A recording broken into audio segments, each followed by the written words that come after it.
Shane O'Brien is a Port Hope boy. I wonder if he's any relation. This is a guy, he got him going. This is another guy, Shane O'Brien.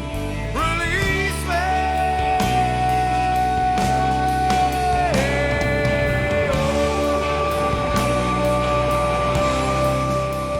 Alrighty, folks, welcome back to another episode of Live in 5, baby. Episode number 71 coming across your chin. And today we have an all-time beauty joining us later in the show on the program. That is Shane O.B. O'Brien, National Leaguer of 500-odd NHL games, as well as doing stuff with Missing Curfew now, an NHL media guru, and just honestly, just a full-time beauty. We chatted with Obes for about an hour. It was an awesome chat. So always good to talk to his chin. He had some unbelievable stories, Azo. I just love all those stories about running around Hollywood like they were making $10 million a year and basically emulating their life after the show Entourage, which is, I just love those stories, man.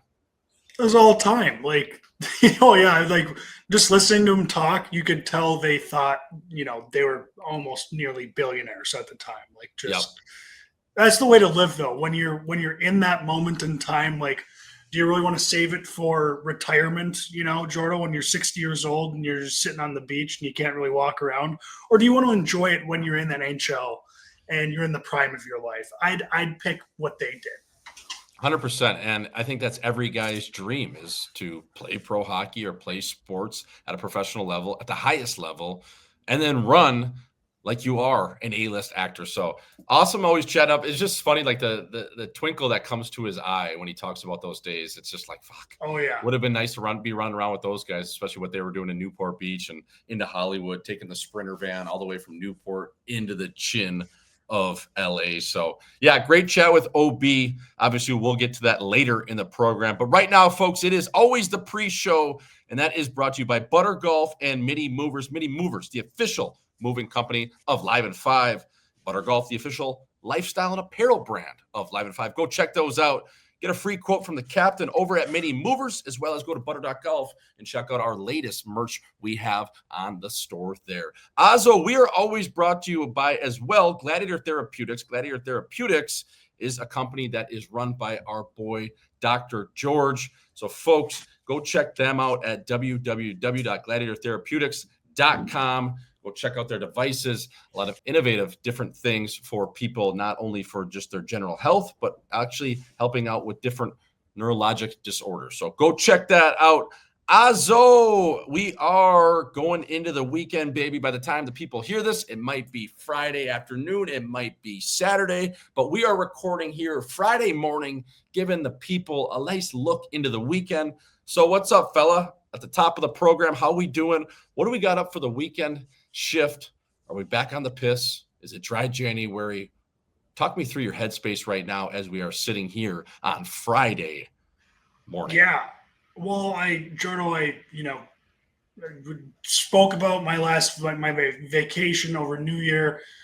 That was a long time for me. In my head, I had okay, I'm probably just going to participate in dry January after this. I have no desire to drink anymore the rest of this month. And then Saturday came around last weekend, and I had a surprise 30th birthday party for a good friend, and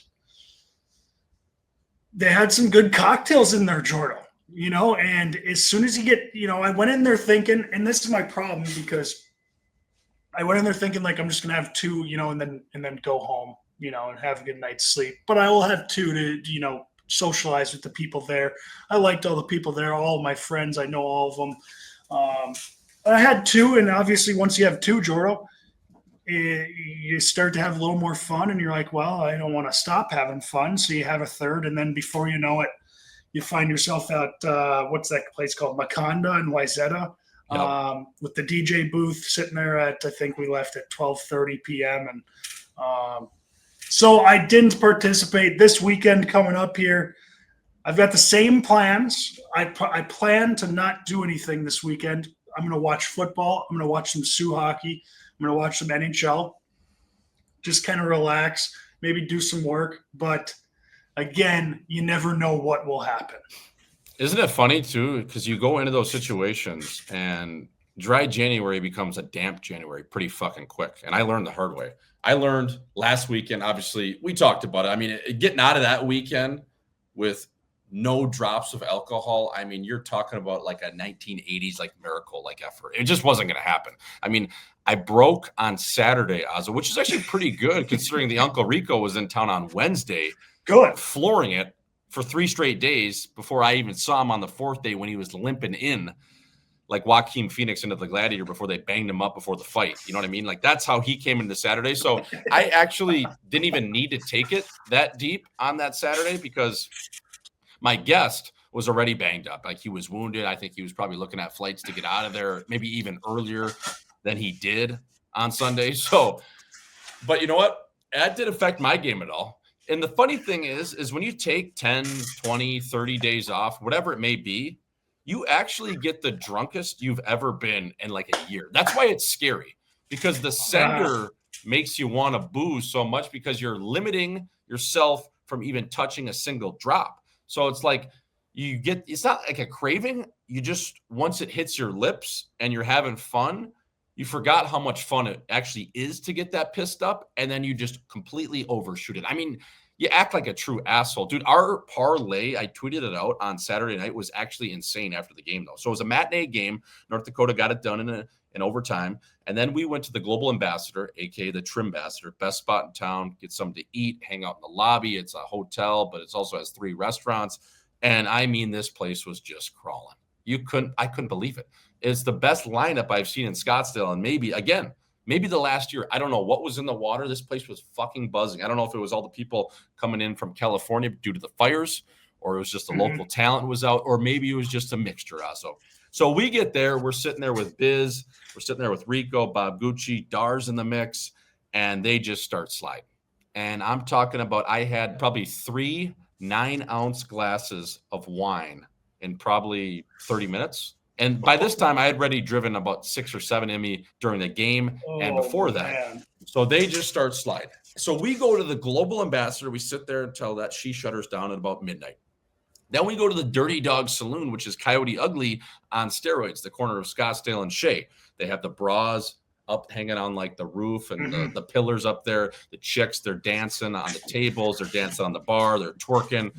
Then I get a text from Queen Bee. Queen Bee says she's at Boondocks. And we're like, fuck. Well, it's only 12:30. Should we go to Boondocks? I hadn't been in Old Town. And again, about a year, I gave myself a suspension last New Year's. I said, I'm done with Old Town. I'm not going back. So what do? We loaded up the car and go back south 20 minutes. So we went north 20 minutes, back south 20 minutes. We end up at Pretty Please nightclub, which again, is another spot I've never been into. It's like a scene out of the NBA. Never heard of that one. Me and Bob Gucci were the only white guys in there. And my buddy Corey owns the place.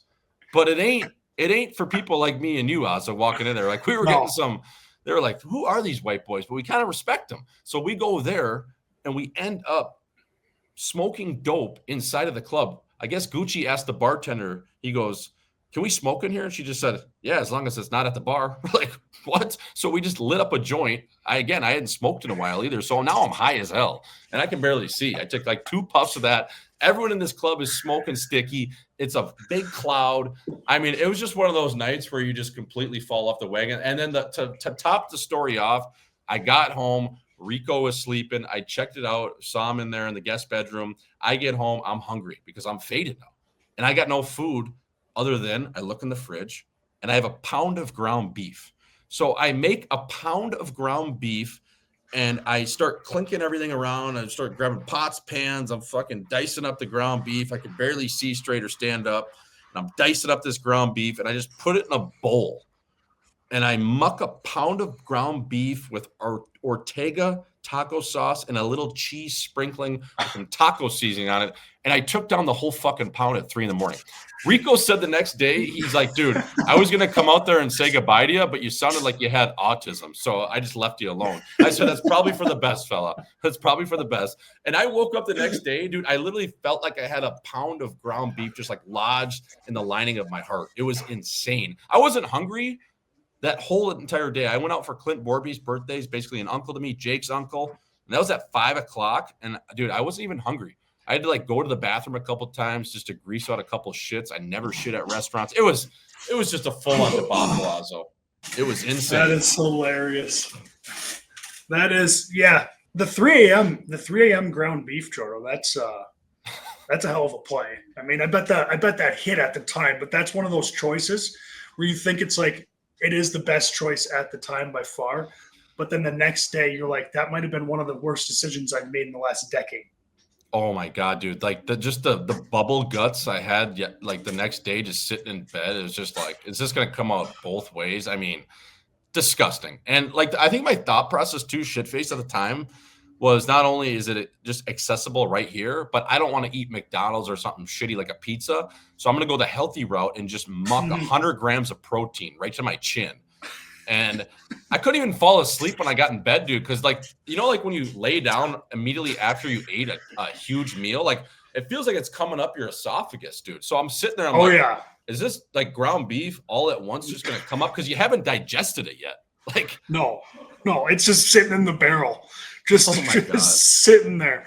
Yeah, I mean, you know what? At least it was kind of a healthy snack to have. Like, right. I've been in the position where, you know, I've ate a full pizza to myself at that time, and that's like, I mean, you feel like you want to end your life the next day. Like, at least ground beef, you're like, fuck, that was stupid. But now if I just work out all day, like I might put on some muscle. Right. That's what I mean. I don't know if you can call a pound of ground beef a snack. That's more like a feast. But yeah, dude, I was like thoroughly like disgusted with myself when I woke up. I was like, Jesus, man, like that's a lot of muck. Like that's like, because you know, you buy those just like square packets are like 4 inches by 4 inches, and they're like probably 2 inches thick of just like 90-10 ground beast, and you just clunk it right on the stovetop in the pan or the pot, and you just grill that shit up.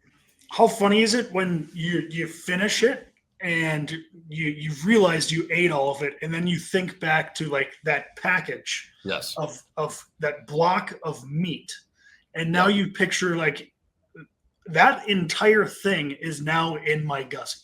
Yes. It's crazy to think about. Yeah, I just blacked out, and next thing you know, I was like shoveling it, just inhaling it into my barrel, and the next thing you know, it's done. So folks, if you're looking for a late night snack, go over to your local grocer, maybe Whole Foods, Trader Joe's, whatever it is, and pick up a 85-15 or a 90-10 ground beef lean and drive it right into your fucking barrel, because what a snack that was. Azo, I want to get into, man, what happened on Monday. God damn it. Those Vikings, they just did us dirty, didn't they? I mean, come on, man. Like, what was... So, what, I mean, just can we get into that, man? Just like, fuck me. Like, God damn, the Vikings, they did it to Minnesota again. And it just had that feeling like we were talking about, where Sammy Darnold just didn't seem like that guy when they needed a win in the regular season. And they ran into a wagon of the Rams, who have been playing well, but they also have been there and done that. Matthew Stafford. Was that game, was there writing on the wall before it even started? It felt like it 100%, Jordo. I mean, you got the Vikings are the first ever 14-win team to play in a wild card game and not win the division. That's such a Viking stats. Then they go on the road, and who do they play, Jordo? They play Matty Ice Stafford with a Super Bowl ring, and Sean McVay, arguably one of the best coaches. I mean, it's a terrible draw, but at the same time, they caught. Not only was Sam Darnold terrible, like he was against the Lions, they got out-coached too, Jordo. I mean, and I could tell. I shut it off at the half because I was like, I'm not watching this, because it just bothers me and it makes me fucking pissed. So I shut it off at half because I knew they're showing the cameras going to fucking KOC's face, head coach of the Vikings. It's showing his face on the sidelines in the first quarter, and the guy looks scared as hell. I'm like, what? Why isn't this guy oozing with confidence right now? Why is he scared? He looks fucking terrified. Like, what are we doing here? And he did. He looked like he saw a ghost. And not only did Sam play terrible, but they got out-coached. And KLC, who you thought is probably going to win the Coach of the Year, you think he's an unbelievable coach, which he is. It's just now you're starting to worry, and wonder. He hasn't been good in the playoffs. Yeah, he has really good regular seasons, but no one really cares about the regular season, Jordo, in sports. It's as much as I'm happy to get wins as a Vikings fan on Sundays. Like, I got 14 Sunday wins this year. I'm happy about it. But at the same time, let's get a fucking playoff win. Like, I didn't expect this team to win the Super Bowl, Jordo, but give me a fucking playoff win at least. Yeah, 14 wins in the regular season. I think you guys definitely deserved at least one playoff win, even if it's against the pesky Rams in a neutral site game. My question to you is, what do you do with Sammy Darnold? I mean, this guy might lose out on like $200 million. If he would have won one playoff game, maybe even showed good faith in the second playoff game, he could have willed himself to, I don't know, $150 million, a 5-year deal, something like that. Now I'm looking at him, Azo, and I'm thinking, fuck, I kind of want him to back it up and do it again. And I don't know if I really trust this guy. I maybe give him a 1-year deal. I might even move on from him. I don't know. If I'm the GM, I might just cut him loose. Yeah, no, I think with JJ McCarthy in the building and you've got a ton of money in cap, you can draft a player, you have to move on. I think you can't have that. You can't be thinking about that all season. If you do have a good year and you're primed for the playoffs, you can't be worried about Sam Darnold doing that again.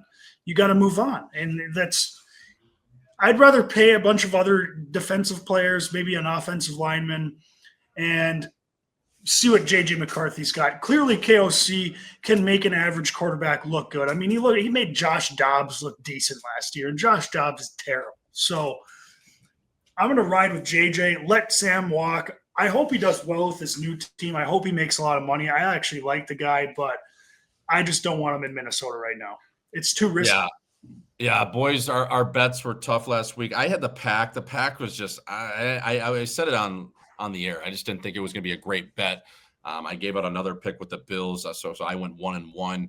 But man, those Vikings, I don't know. If you're looking ahead though, Azo, if you're looking for a lock this week, if you're looking at these games, we got the Texans Chiefs tomorrow, Commanders Lions, and then on Sunday it's going to be the Rams Eagles, Ravens Bills. That Ravens Bills game, man, that's basically a pick 'em to me. That's going to be a hell of a match.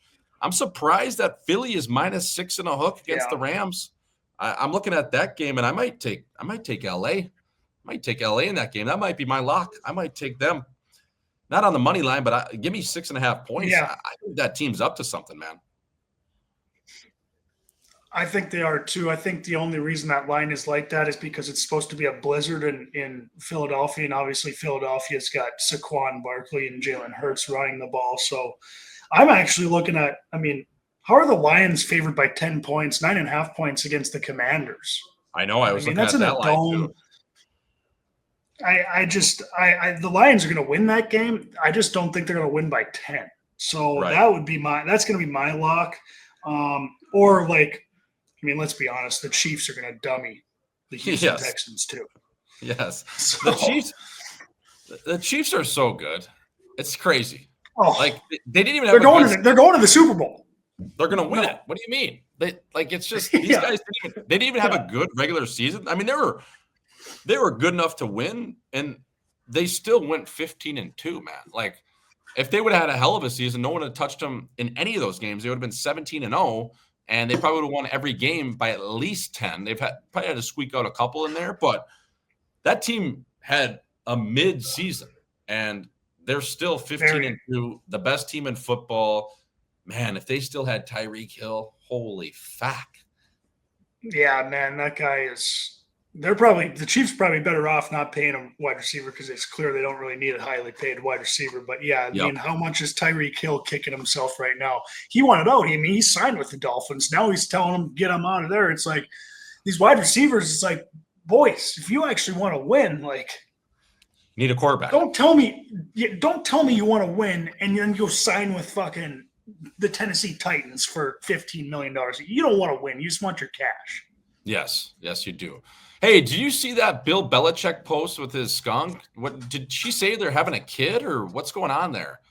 No, I didn't see that. Are you serious? She posted a video or a picture on Instagram that said like we're overly excited, but it was spelled like over. It was spelled OVERLY.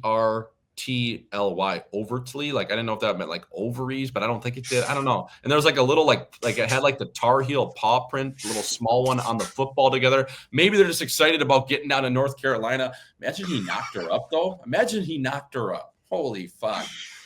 I'd be so. I mean, you know what? Like, would you want to be that kid? Like, obviously, as a kid, you want to kind of grow up with your dad, but you got Bill Belichick as your dad as like a 75-year-old, and when he's 85, you're 10. And he's probably is dead. Is that like cool to you, or are you kind of like, fuck? Like, I wish I knew my dad a little more. Yeah, like that. He should probably just be my grandpa, or maybe my great grandpa, not my dad. Yeah, I don't think she got knocked up now that I think about it, but I saw that. I was like, wait, what does she mean by this? Why did she spell it like that? It doesn't make any sense. Maybe she's just dumb. I don't know. I feel like if you're those two, though, you can't really make any kind of joke like that or any post close to like maybe having a kid, because then everyone's going to think you're having a kid now. Yeah, it was a weird post. You can look at it after this, but yeah, it was funny, man. So, Azo, I want to get into. Have you been watching any of the Australian Open, my friend? Have you been watching any tennis? It's one of obviously the 4 majors. Joker, he's won that tournament 10 odd times. Emma Navarro, seems like every match she's been in so far in the first and second round has just been a thriller. She's had to come from behind, get the job done. I love the ladies' side of the ball. The men's side has been pretty good with Sinner and some of these guys taking the screws to the early opponents in the early matches. But have you been checking that out at all live from Melbourne? I love the Aussie Open. It's so fun. It's always a night fight over here. It comes on late night, and you can kind of just chill on the couch, zone out, and watch some fucking tennis. I haven't watched it yet, but I will be tuning in. I always like watching the tennis majors. I don't really ever watch any other tennis match other than a Grand Slam, Jordo. Yep. But when those Grand Slams are on, I feel like it's like must-watch TV, especially when you get in like the quarters and the semis. But I actually recently saw a video of when the Joker and Nadal played in the final, and it was one of the longest finals. And they're doing the awards after, and these two guys can't even fucking stand up. Like, they're supposed to stand there on the court, and they both like can't stand up anymore. They're that tired. That's what's cool about tennis. It's like, it's almost like running a marathon, but it's just like you're running a marathon against the other guy, but you're also just hitting a tennis ball back and forth. But it's whoever's kind of most conditioned. And both these guys are just insane competitors who won't give up, have no quit in them, and they'll just beat themselves down until they can't even fucking stand. Oh, yeah. I mean, it's straight chin-on-chin combat. I mean, that Medvedev guy just lost an absolute 5-set banger 2 days ago on Wednesday. I went to bed. The match started at 2 in the morning, I think this time, maybe 3. And I went to bed at like midnight because I was watching late night. I was like, fuck, this Medvedev match, if it goes, 3, 4, 5 sets here, this could be good. And I woke up, and the match was still going on. Not only was it still going on, Azo, it was almost a 6-hour match. He played from 3 in the morning Mountain Standard till almost 9 a.m.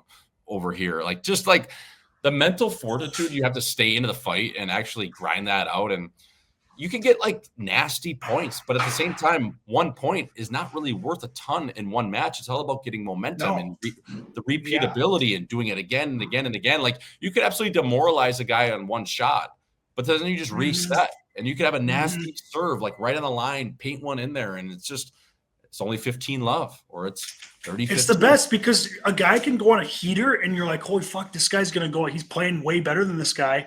And then the other guy can get a couple bounces, and then he's got the momentum. The momentum shifts are unbelievable in tennis. Like, you think a guy's out, and then he's right back in it. It's must-watch TV. Yeah, Emma Navarro, too, on the women's side. I just love how big of a junkyard kitten she is. She's just one of those gals that gets down low, goes and gets the ball. She's a little bit smaller, a little bit, a lighter frame. So she really has to use that two-hand backhand with her legs and hips being pushed into it. And she's never out of a match, man. For being from a billionaire family, from having a butler at her house, from having a sous chef, from probably having a casita at her place, and probably a tennis court right on property. She's a dog, man, and she does not quit. Versus when I watched Coco Gauff play, she lets everything rattle her. She lets her emotions control her. She is very high strung. Where Navarro is just a nail gun out there, and she's never out of the fight, and she's always just looking, just like we were talking about, just to chip away at the game. Yeah. That's what she's been doing the last 2 matches. So I'm hoping she can keep playing well. She's the 8 seed on the women's side, but this Sabalenka, like, it's not fair. I don't know what kind of she pounds the ball. Yeah, and they always say like she hits it harder than the men's, but I talked to a couple tennis guys. It's like, well, yeah, she's so strong and she's just getting muffins put it into her wheelhouse. So she's able to absolutely tee off on it, where the guys, it's way lower to the net. There's way more spin on it. They're hitting deeper balls, so you can't get as much oomph on it. Where Sabalenka, she gets those just those nuggets put on a tee for her, and she just comes in and fucking torques it. It's crazy.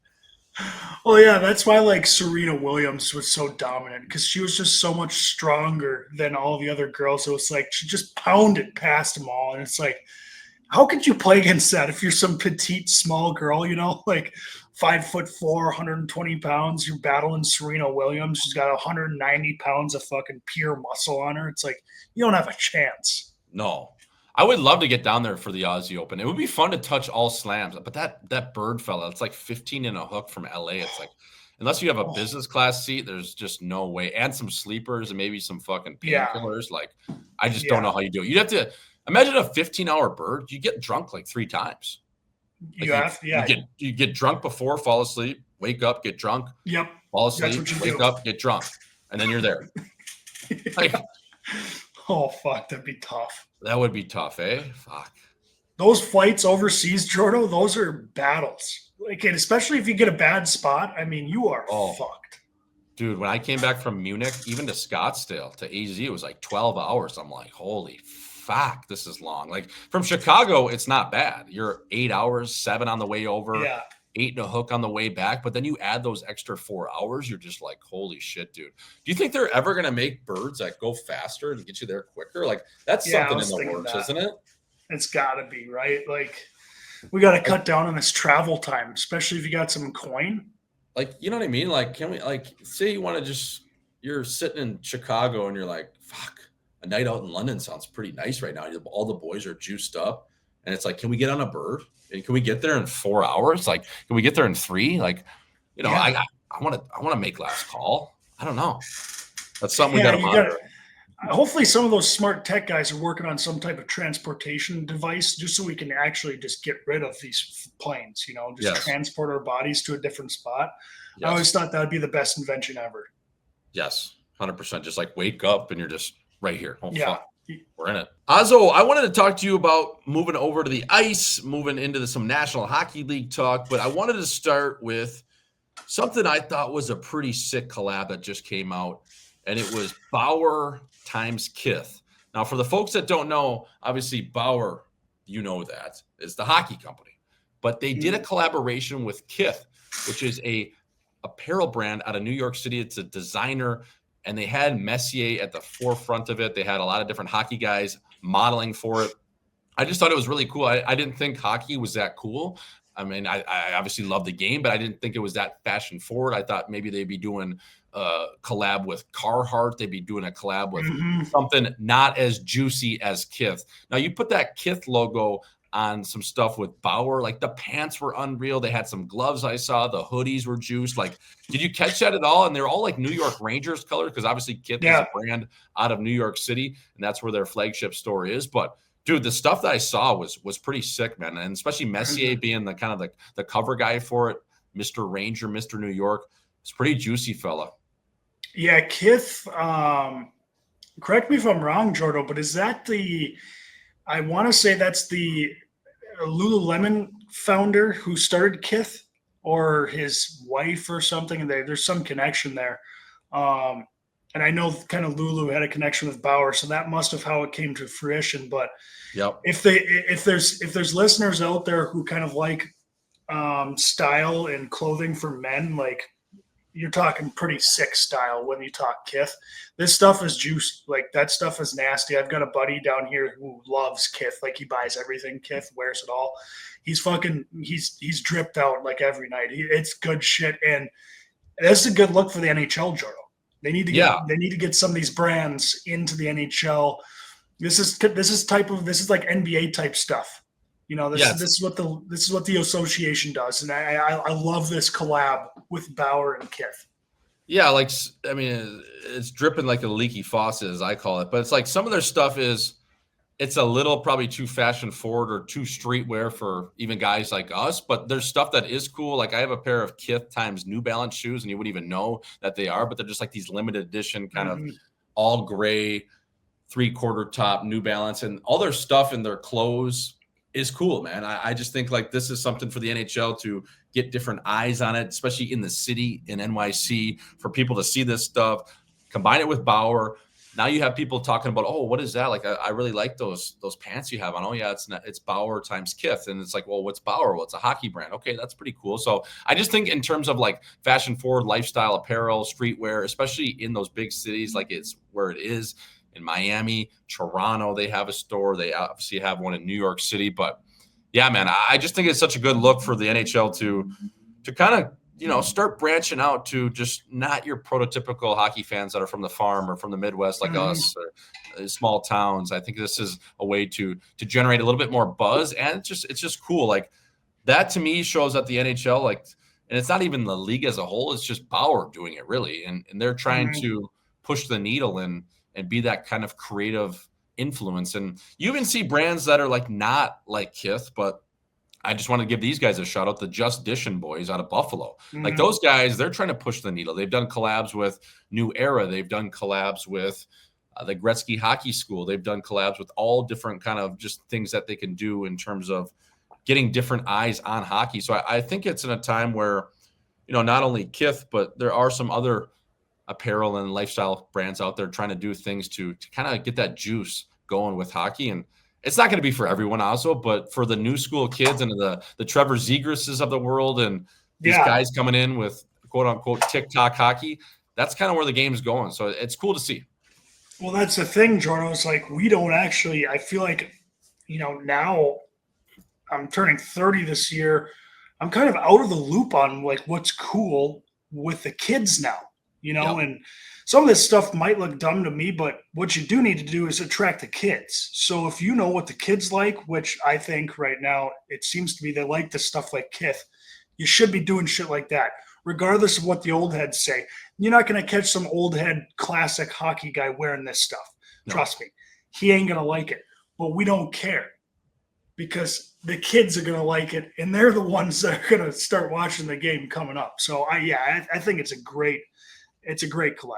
Yeah, and it's just like no old dude's gonna be wearing the baggy jeans. No old dude's gonna be wearing the designer crew neck that's $400. But this is what the kids want, and this is what the game needs, and this is where the game is going. This is the future of the game of, again, creating just more swag off the ice for hockey. Hockey guys always have had the best one-liners, the best guys in the locker room, the coolest guys to hang out with in terms of all athletes as far as we're considered over here, Ozzo. But it's time that those guys aren't scared to kind of showcase different sides of them and express themselves in a way where you can walk in to MSG and you're dripping in some Kith times Bauer, or it's just anything other than that, like all other cool designers and cool kicks and just because a lot of these guys are wearing that stuff, Ozzo. They're not wearing it to a game. They're not wearing it on an off day in a city because they can't, because their GM's telling them they need to wear the Indochino slacks with a Hugo Boss polo or a dress down shirt. It's like, these guys, I know what they wear. We talk about all the time. Willie Stiles, Matthews. You talk about Keller. You talk about all these different guys that wear cool shit. It's like, dude, they should be wearing this into the game. So maybe it's coming. They should. Maybe it's coming. Even Jodo on Butter Golf's story the other day. Who was that? Spicy Tuna and Nikki on the floor. Yep.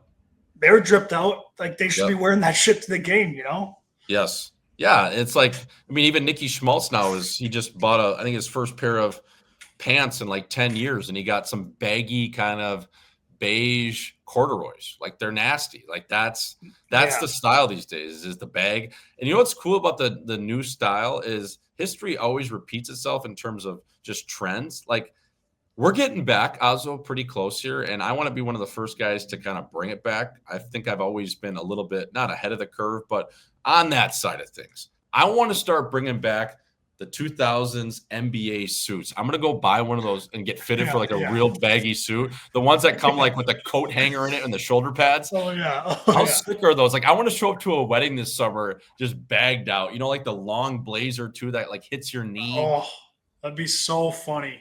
Like, yeah, so sick. The blazer's going down to your knee. Yes. You've got like 2 feet of like crinkle at the bottom by your feet because they're too low. Yeah. It's the best. That's for sure coming back. All that fucking fashion shit comes back. Like, are we gonna get back to like probably, I think robes are out of it, like the old Greece Rome days, you know, those are probably too old. I don't know if those will ever make it back. And the tuxedos of like, you know, like guys always wear the top hat and like the tuxedo, like suit around just to work. I don't know if that'll ever come back, but those baggy suits, I guarantee will be back in the next 3 years. 100%. And it's just like you see it with the clothes. I mean, so it's going that way. Everyone's shopping at thrift stores. They want that vintage look. Like, we're playing it back right now like it's the 80s and 90s, and then sometimes even the 70s here with old concert tees, people shopping at thrift stores. That baggy look is coming back just because it's so funny because everyone went tight for a while. And everyone went with the high shorts. I was never a fan of the high shorts, like the 70s shorts, like guys with the 5-inch inseam. It's like, fella, like, I don't want to see your wrench hanging out of your fucking shorts. Like, I always I mean, we grew up in the same era. Like, when we watched the NBA or we watched, you know, cool guys in the streets, it was always the long baggy shorts, like at least to like the top of your knee. Now, I was the guy they're like capris. Yeah. I was the guy that liked to rock them over the knee, but now, you know, since everyone's been rocking them a little shorter, I've kind of trimmed them up to just right above the knee, right on the teardrop of your quad. But dude, the guys that wear like the chubbies and like the small Lulus, it's like, fella, like, I don't want to see your package and your legs. Like, no diddy. Like, I don't need to see that. Like, put on some fucking normal shorts. So I think like the longer is coming back. It just went so tight and short there for a while where I think everyone is seeing that like that's not the look, fella. Yeah, no. And I think, you know, sometimes a fitted suit can be pretty sick, but the tight shorts is a tough look, especially if I can respect the smaller tight shorts if you got fucking tree trunks, you know, like if you've been putting in the work in the squat rack, like go ahead, show those fucking teardrops off in those quads. Right. But if you don't have muscles, like put some fucking shorts on covering your thighs. I don't want to see those things. Yeah, even if you just have like the massive legs, it's like, bro, like, come on. Like, I don't need to see that. Just tuck them away. Let your skunk see them at night. Maybe you can walk around naked or you can do your thing. But when you're out in public, when we're sitting at a restaurant or you're ordering a smoothie, I don't need to see that. That's just all I'm saying. So, Azo, I don't know how the hell we got on to talking about that, but I want to get back to a little bit of hockey talk. That Colorado Avalanche fella, they played on Thursday night. They played Edmonton on a back-to-back. And I'm looking at this Colorado team, and I think they got a really nice team. They got a lot of nice middle six pieces. They got Miles Wood. They got Ross Colton, who has 15-odd goals this year. They got a guy like Logan O'Connor, a.k.a. OC. Josh Manson on the back end's a beast. Devin Tays, obviously, he does what he does. Cale Makar speaks for itself. Nate McKinnon getting those Pistons and that Clydesdale-like body just crossing over and dangling through the whole goddamn team. They have those pieces, not to mention Mikko Rantanen. But when I look at that team and what they traded for last year and giving up Bo Byram, and getting Casey Middlestat. Now, at the time, I said Casey Middlestat, I didn't think he was the guy. I don't think he's got the dog in him. I just don't think he has that Colorado-like swagger or mentality to play 2C on that team at that time. And I'm still sticking by that. I think right now, if I'm looking at that team, and listen, this kid's probably a good kid. He's from Minnie. He's a spoon-fed kid. I don't know, from Eden Prairie. I don't know if he's spoon-fed or not, but he is on this Colorado team, and he's playing 2C, and he's struggling also.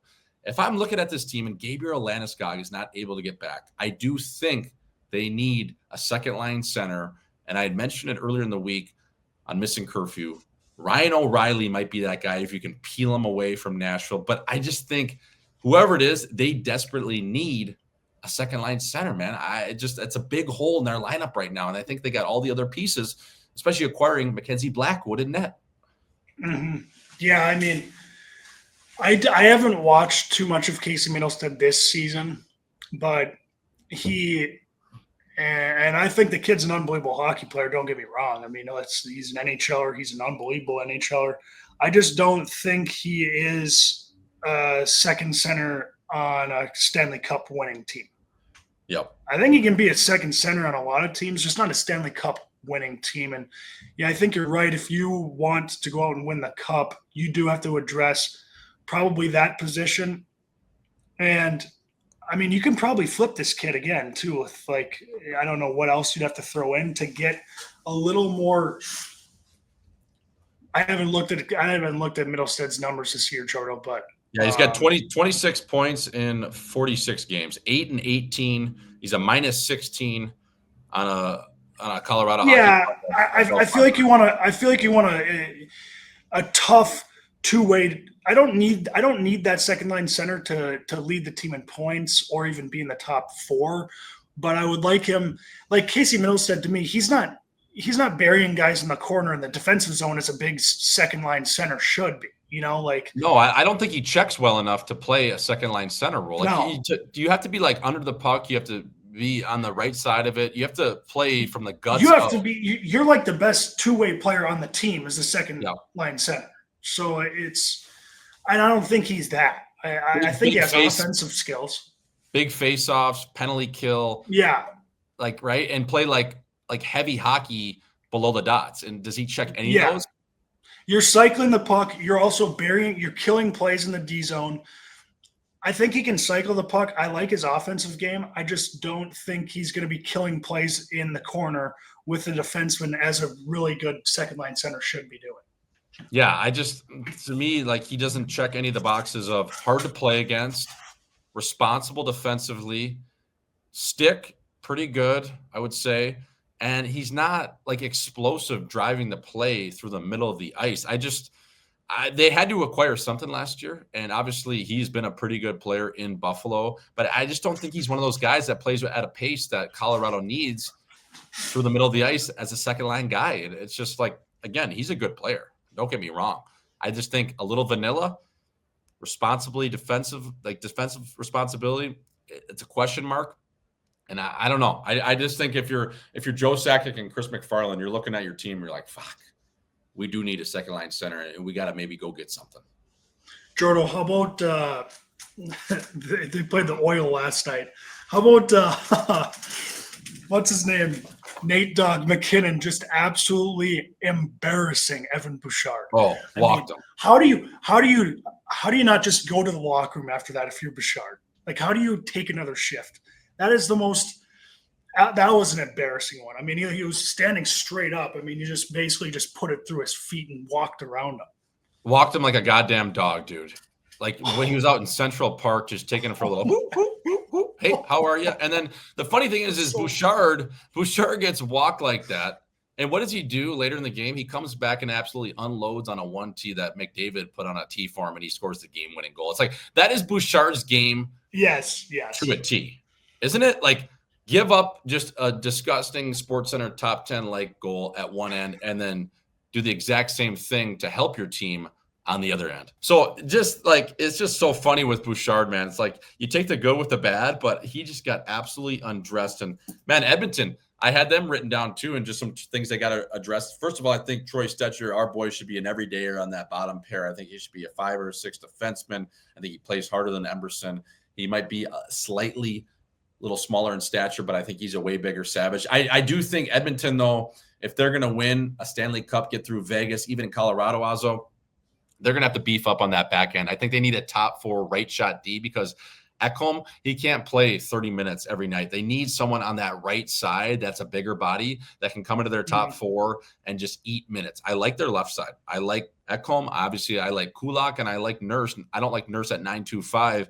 Playing 5 as my 5th defenseman, but I do like that left side. It's not bad. Nurse is playing better. And then on that right side, obviously you go Bouchard. I think there's a hole there in the middle. And then obviously I think Stett should be slotted in on that bottom pair. So yeah, man, I just think if you're Edmonton, I don't know what you can go get. I don't know if you can go peel one guy off of, say, the Islanders. Maybe it's Pulak. Maybe it's a guy like Scotty Mayfield, Savard in Montreal. Now those teams, are kind of like, you know, wishy-washy in and out of the playoffs. But if you're looking at that team, man, like, fuck, would you give up Nugent Hopkins for a D? Like it's because you got to give to get, but it's like, I don't know if I'd want to give up Nuge. Yeah, I don't know, because then you're risking, you know, that power play a little bit. Like, they got chemistry out there with Nuge, and I know they don't need him, but that's just such a risky call. Isn't it? Like, that guy had 100 points 2 years ago, and if you give him away, he's on your first power play. Now, okay, Skinner's a guy they missed with. Like, Jeff Skinner, like, maybe send him to Bakersfield to kind of free up some cap space. Evander Kane, it sounds like he's going to be back at the start of playoffs. They're going to keep him on LTIR, so hopefully he can stay out of trouble and just get back and healthy. But, yeah, man, I don't know. Like, fuck, like, do you give up? Like, it's crazy to say, like, you don't want to give up Nuge. But in the same breath, it's like you kind of miss Cody Ceci. And Cody Ceci, people hated that guy. They almost ran him out of town. But he was a veteran that could kind of just quiet things down back there. So I know. When you used to watch the Oilers, you'd never think you'd miss Ceci after he leaves. But now I think you're really missing the guy. Yeah, you are. And it's crazy. Like, he didn't do anything crazy good. But, again, limited chances. He was good defensively. I mean, for what it was, and a guy felt at ease when he's out there. Yeah, like, you trust him, and I think that's the biggest thing is you could trust a guy when he's out there, and he could eat minutes. I mean, the guy could play 20-odd minutes. He could penalty kill. He was pretty good in the playoffs. So you kind of miss a guy like that right now, especially that can play as a 4 or 5 defenseman, and then that kind of pushes everyone else's minutes back in a sense of, okay, now the bottom pair guys, especially on the right side, maybe only have to play 10 minutes instead of 13 or 14. So we'll see what that happens with the Oil, but that was a great hockey game. That was a lot of fun. Lastly, on the National Hockey League, Azo, before we get to the one-hitters with the captain, I just want to give a shout-out to the paper bag chin of the week. That is Marcus Johansson. We saw it happen in the state of hockey. We saw it happen with Connor McDavid when he was rounding into the middle of the ice, and as Marcus Johansson was defending the guts of the ice in his defensive zone, well, he wore a little bit of a Buffalo Wild Wings-like chicken wing to the chin, and McDavid caught him. It was just a little, hey, you got to check your chin at the door, fella. Like I tweeted out, sometimes you got to check your coat at the door when you walk into a nightclub. Well, he got him with a little bit of an extended, little bit of an elbow. And it's like, dude, that didn't hurt. I mean, unless McDavid had the old fucking metal elbow pads in like he was competing in the roller derby back in the day. It's like, dude, come on. Like, I know he's had concussion issues, Johansson, and we hope he's okay. But, man, if you're getting hurt doing that, like, are you getting hurt shaving? Are you getting hurt maybe even just, like, getting a massage over at your local Asian tug? Like, are you getting hurt just when someone just even maybe grabs your chin to kind of bring you in for a kiss if it's your wife or your girlfriend? Like, is your chin that soft? That was like melted butter sitting at a nice steakhouse next to some snow crab, like, soft, fella. Like, come on, Marcus Johansson. You didn't get knocked out or hurt from that play. That was just a little chin check, fella. That's one thing. It did look bad. Like, it looked like he got nicked. But I don't know if you've ever dealt with this, Jordo, but sometimes when you get hit in the jaw, you can take a fucking car to the face and your jaw's fine, right? And then other times someone can just nick it the wrong way, and it's like the most painful thing ever. So I don't know if that happened, but it certainly did not look good.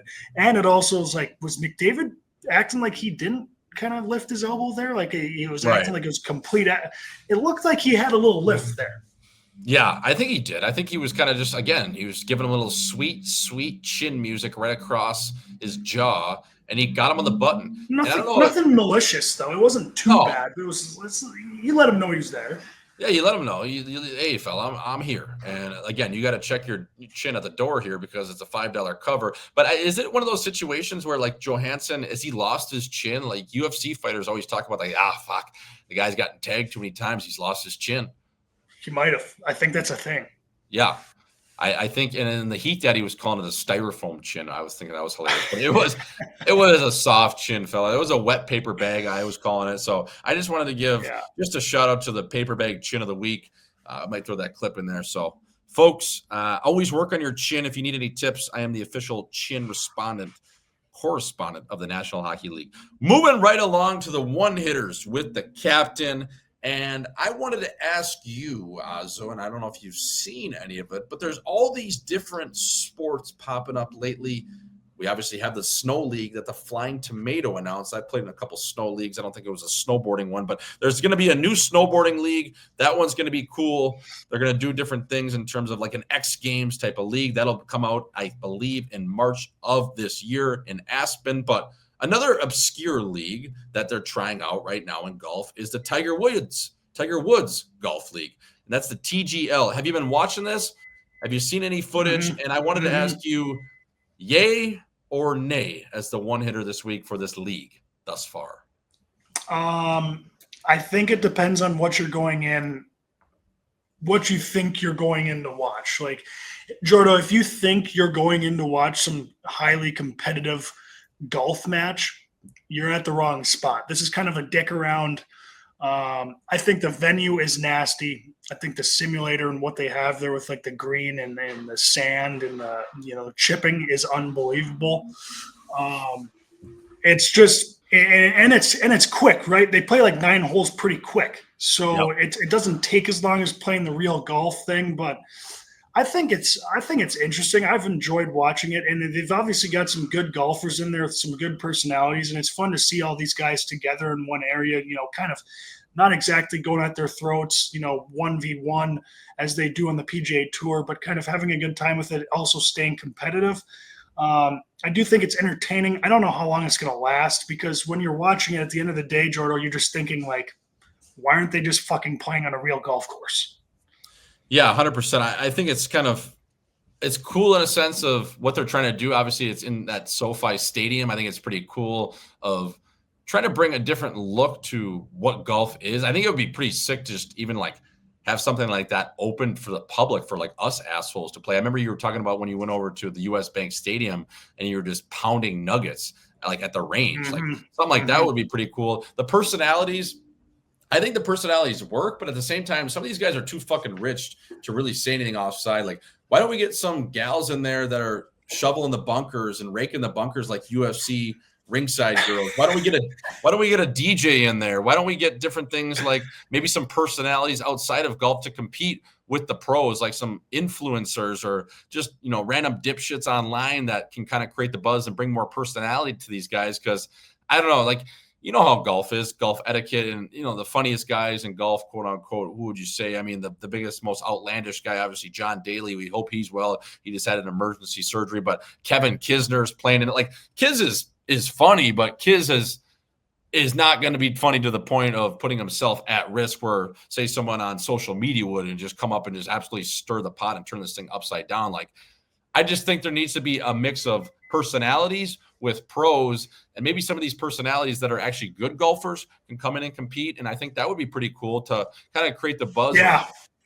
Little pro-am thing. Yeah, that's a good idea. I like that one. That definitely shake things up, because I mean, all these pro golf guys, they're all just a little too proper. You know, to be fully entertaining in this kind of setting. Like, yeah, it's fun to watch them dart on the course, but this is kind of like more of a joke. You kind of got to be funny, have a character, personality. Yeah, I like that idea. Yeah, and just get like, I mean, how there's ice girls in hockey. You'd have some gals raking the bunkers, maybe putting it on a tee for you. I don't know, just different ways to kind of spice things up and make it a cool event. Maybe, even people drinking while playing, like, fuck, I don't know, mix it up. Who cares? Like, it's not that serious, guys. You're fucking golfing at SoFi Stadium. So I don't know. I'm curious to see where that goes. It's just crazy. Like, all these different leagues that are popping up. Like, I talked about the snow league with snowboarding. There's talks last year of the 3-on-3 hockey league. There's this, like, there's just so many different things. Pickleball is becoming a sport.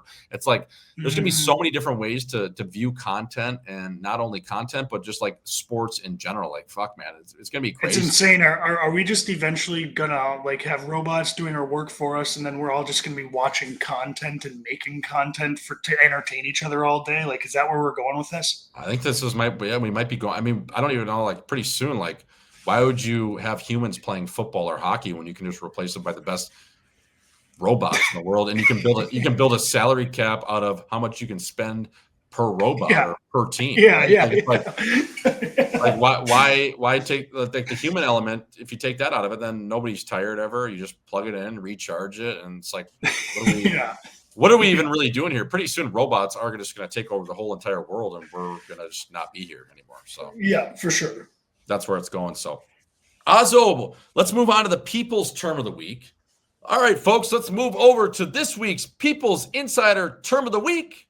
And this week's People's Insider Term of the Week is Leaf Eater. And what a leaf eater is, Azo, is a gal that probably deserves to be on the runway. She stands somewhere over 5 feet, 10 inches tall. And when she walks into the bar, oh my God, she can eat the leaves off a tree. She's walking in there. And it's like she doesn't need high heels. And if she does have high heels, as a guy that's almost 6'3", well, we are seeing eye to eye. Our chins are at the same level. And I'm like, oh, I'm a little intimidated by this leaf eater. Now, the leaf eaters obviously can be beautiful. Every guy comes in all different shapes, sizes, and forms. But when you see a leaf eater walk into the bar or walk in somewhere, it gives you the old double take. You're like, oh my God, what was that? Look at that. How tall do you think she is, Azo? Oh my, is she our height over there? Oh my God, look, what do you think? Well, oh my God, that's a leaf eater. So this week's People's Insider Term of the Week is a leaf eater, Azo. A leaf eater, you know what? Usually a volleyball player, basketball, softball, usually have some sort of athletic background. But when you see them and they're beautiful, it gives you the old double take like, oh my God, fella, she's a little intimidating. Oh, 100%. The leaf eaters, and as a young guy, as an athlete as well, you're constantly like, when you see a leaf eater, you're automatically thinking like, oh boy, first round kid. If I go with her, if I end up putting a seed in the oven there, that's a future first rounder. I don't know if it's NFL, I don't know if it's NBA, could be a first round defenseman, but you definitely think about that when you see the leaf eaters out there. 100%, absolutely. So that's a great call. You're thinking, my God, we could make something magical here if we make it past a 2-week benchmark, and I start throwing hot ones in you. So, Azo, let's move on to the nail gun of the week. Who'd you have, fella, for your nail gun of the week? I had the folks at Grand Forks that went to Arizona, and I know they went on an absolute bender. And they got back to Grand Forks after the long weekend, and they showed up to work on Monday morning. And some of them showed up on Tuesday because they probably extended their trip and stayed for the Vikings game to watch them get blown out in Arizona. But those guys, I know they all showed up to work, and they're getting shit done, even after having probably a 5-day absolute bender on vacation. That's just the Grand Forks way, and I wanted to shout those nail guns out this week. Yeah, and I saw it firsthand. These assholes came into town and just lit the place on fire, starting with Uncle Rico all the way into all the good beauties in and around the Grand Forks area. They showed up. I would say there's probably 2,500 or 3,000 Sioux fans in there, so just over half of the capacity of Mullet was probably littered in green. The tickets were so goddamn expensive. I think a lot of people came down just to be in the area. I would say there was probably at least double that in terms of Sioux fans around Tempe. And it was awesome to see. They came in like they always do, as advertised, looking for a dive bar, looking to get drunk. They don't need much. 6 wings, 35 beers a night, and that's it. So the good people of Grand Forks, they always travel the best. They're the best fans in college hockey. That's why it makes playing at the University of North Dakota for the Fighting Sioux so special, because they show out every time in the only style and fashion they know how, and that is the gas is on the right, and we don't even know where the brakes are located. So good on that. That's a great one, Azo. My nail gun of the week actually goes to a young man, not even a young man, an old man that passed away a day ago, and that's Bob Uecker, Azo, Mr. Baseball. You can find him in the legendary movies of Major League, but most importantly, he was the play-by-play guy on the radio for years for the Milwaukee Brewers. And Azo, I used to go over to my buddy's house, great call, located on Mark Drive in Verona, Wisconsin, in hometown USA. Shout out to Spencer Schmaltz. His dad was a postman at the time, RIP to him as well, Jeff Schmaltz. And we used to sit in his garage and listen to Bob Uecker on the radio for a matinee Brewers game and have beers. And we used to drink MGD Miller Genuine Draft 64s till we couldn't even stand up. We were about 14 years old and listened to Bob Uecker. And Jeff Schmaltz always used to say, boys, you know why they call them MGD 64s? And we'd say, why? He said, well, it takes you 64 of them to get drunk. So that was always the thing we would do. We'd sit in the garage. We'd listen to Bob Uecker. And Bob Uecker, half-cocked himself, would call an unbelievable game. And for a guy that was a backup catcher, he hit sub 200 to get named by Johnny Carson's Mr. Baseball. Is just an all-time story. He was in Milwaukee for years. So that is my nail gun of the week, Ozzo. Bobby Ukes, just an all-time beauty, fella. That's a great fucking call, Jordo. And sorry, my fucking headphones just died. I'm battling technical issues all day, but we're getting her done. That's an unbelievable call. One of his best guest appearances. I think he was in Major League, Jordo. Yep, he was in Major League. Yep, and he just unbelievable performance in that. A bit outside. That's ball 4, ball 8, and ball 12. Yeah, he was unbelievable. He played in the one scene where he's drunk as a skunk and like passes out as he's calling the game in Major League. I mean, he's basically just playing himself in the whole entire movie. So yeah, Bob Uecker, not only a Wisconsin legend, a baseball legend, Mr. Baseball. That is my nail gun of the week. Ozzo, without further ado, I think we should send it over to Shane O'Brien. What an interview we had this week with the big fella. I think the folks are really going to enjoy this one. So let's send it over to the big fella, Shane O'Brien, always tape to tape with the captain. Folks, low and slow, D to D, no look, episode number 71, pre-show, across your chin. It's always good snapping with you, Cap. Till next time. Woo! Till next time. Now introducing from the humble beginnings of Port Hope, Ontario, this 6'4" menace grew up with nothing but a granite chin and a dream, hoping, just fucking hoping, one day he'd get to the National League. 500 career games, as many career notches, and double the amount of Crown Royal bottles finished. He's sorry about the weather. He'll sport a nice leather. He's banged a few ladies named Heather. A veteran of 500 NHL games, a feather most don't have to put in their cap. Please welcome the legend, Shane O.B. O'Brien, to the Live in 5 podcast. Obes, how you doing, fella? Wow, Jay Swish, just when I think I've seen it all from you, you pulled out another talent, like where was that when I needed it? Like game 6, down 3-2 to the Hawks. We should have called you in, got the boys, did the starting lineup. Maybe Patty Kane wouldn't have broke my heart 2 years in a row. But, hey, thanks for having me, boys. I love the pod. I love what you guys are doing. You keep it real, locker room mentality. So thanks for having me, fellas.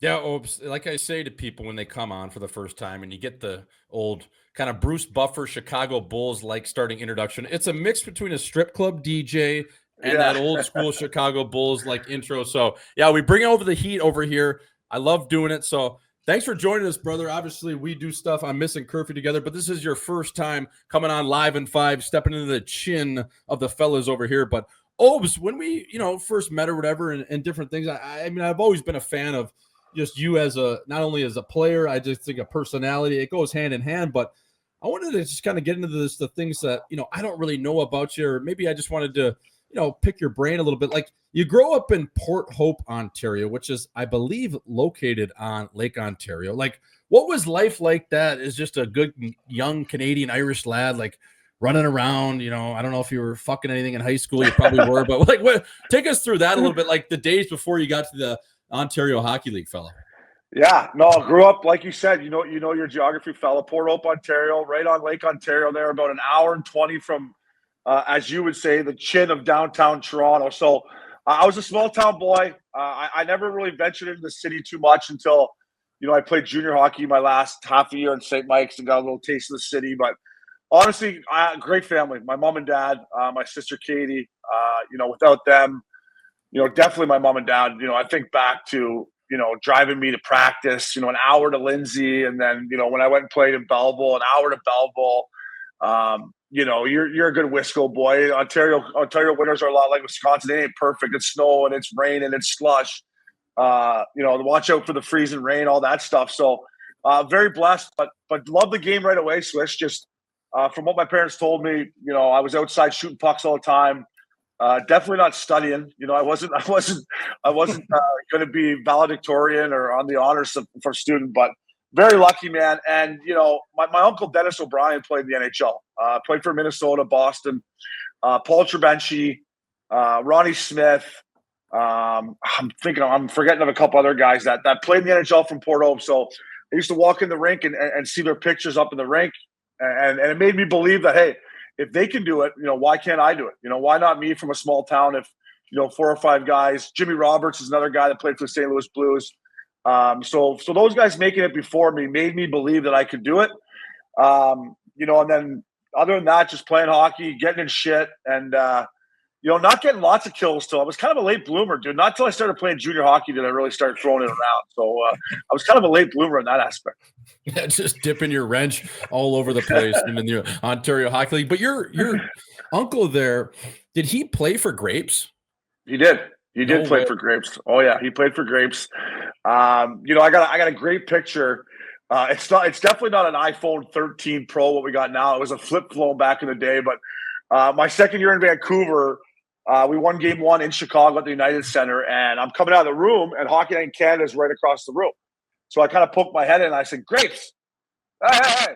I said, "Just wait right here, okay? Wait right here. I'll be right back." And he said, "All right, hurry up." So I went and grabbed my uncle and my dad and Danny Gabois, and we came back inside. And my uncle hadn't seen Grapes since he played for him.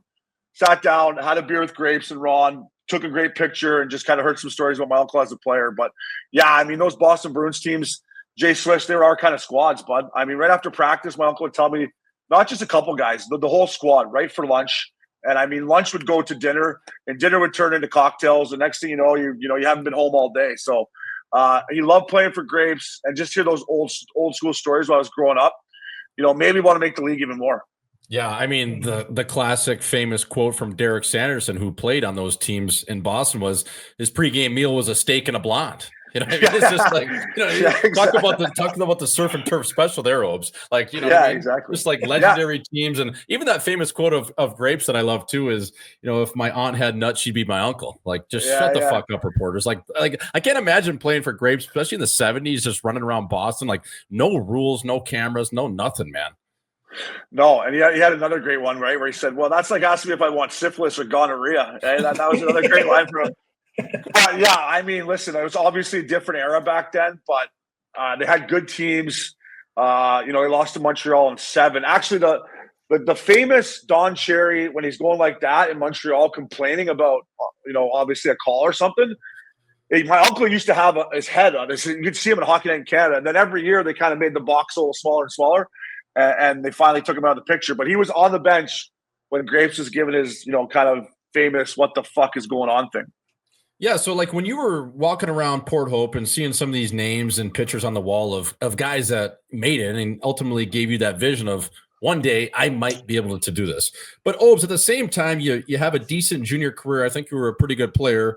But in that sense, you were still an 8th round pick. So going into camp and, playing the years you did in the minors, you still weren't getting that royalty as a top 1st or 2nd round pick of, okay, well, you're going to get the benefit of the doubt. You had to go in there and ultimately prove it. So when you were doing that, playing in Cincy, Portland, is that when you started fighting a little bit more, or is it just like, fuck, I'm going to do anything I can to get to the National League? Because, man, you know how it is. Like, no matter how good you are as a later round pick, like, you got to do more than those top guys because they're ultimately right away going to get those touches.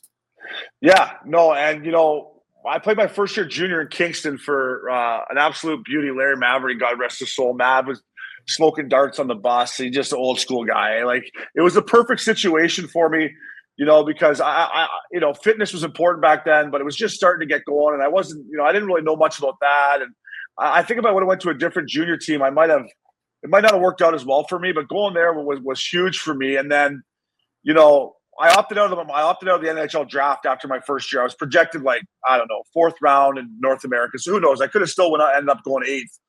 Opted out of the draft.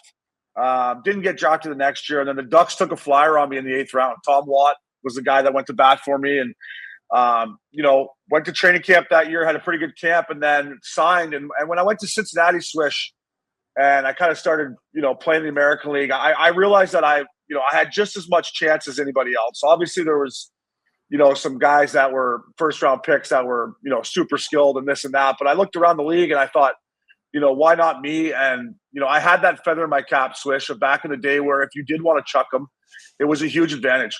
So I just started chucking them. My first 2 years pro, I just, and you know what it's like, boys, when you practice with good players and you get better, and then the lockout year happened where basically every first line and top pair in the American League was NHL guys. And the league was unbelievable. And Swish, this from playing in the jungle, man. When you can take away guys worrying about getting called up, and it's just like, let's just focus on playing.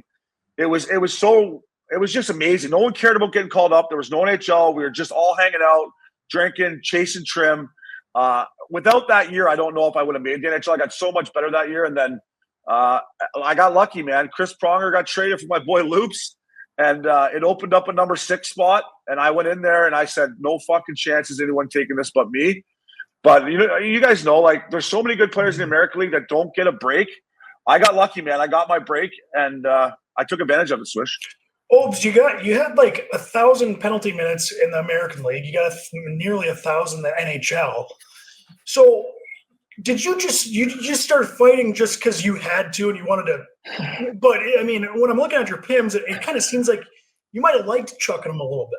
Yeah, I didn't mind it, fella. When I was younger, right, young, dumb, full of cum, I kind of liked going to the barn and if somebody took a liberty on any of my teammates or took a run at me, I love that aspect of the game. That let's chuck them, right? And I never loved the stage fighting.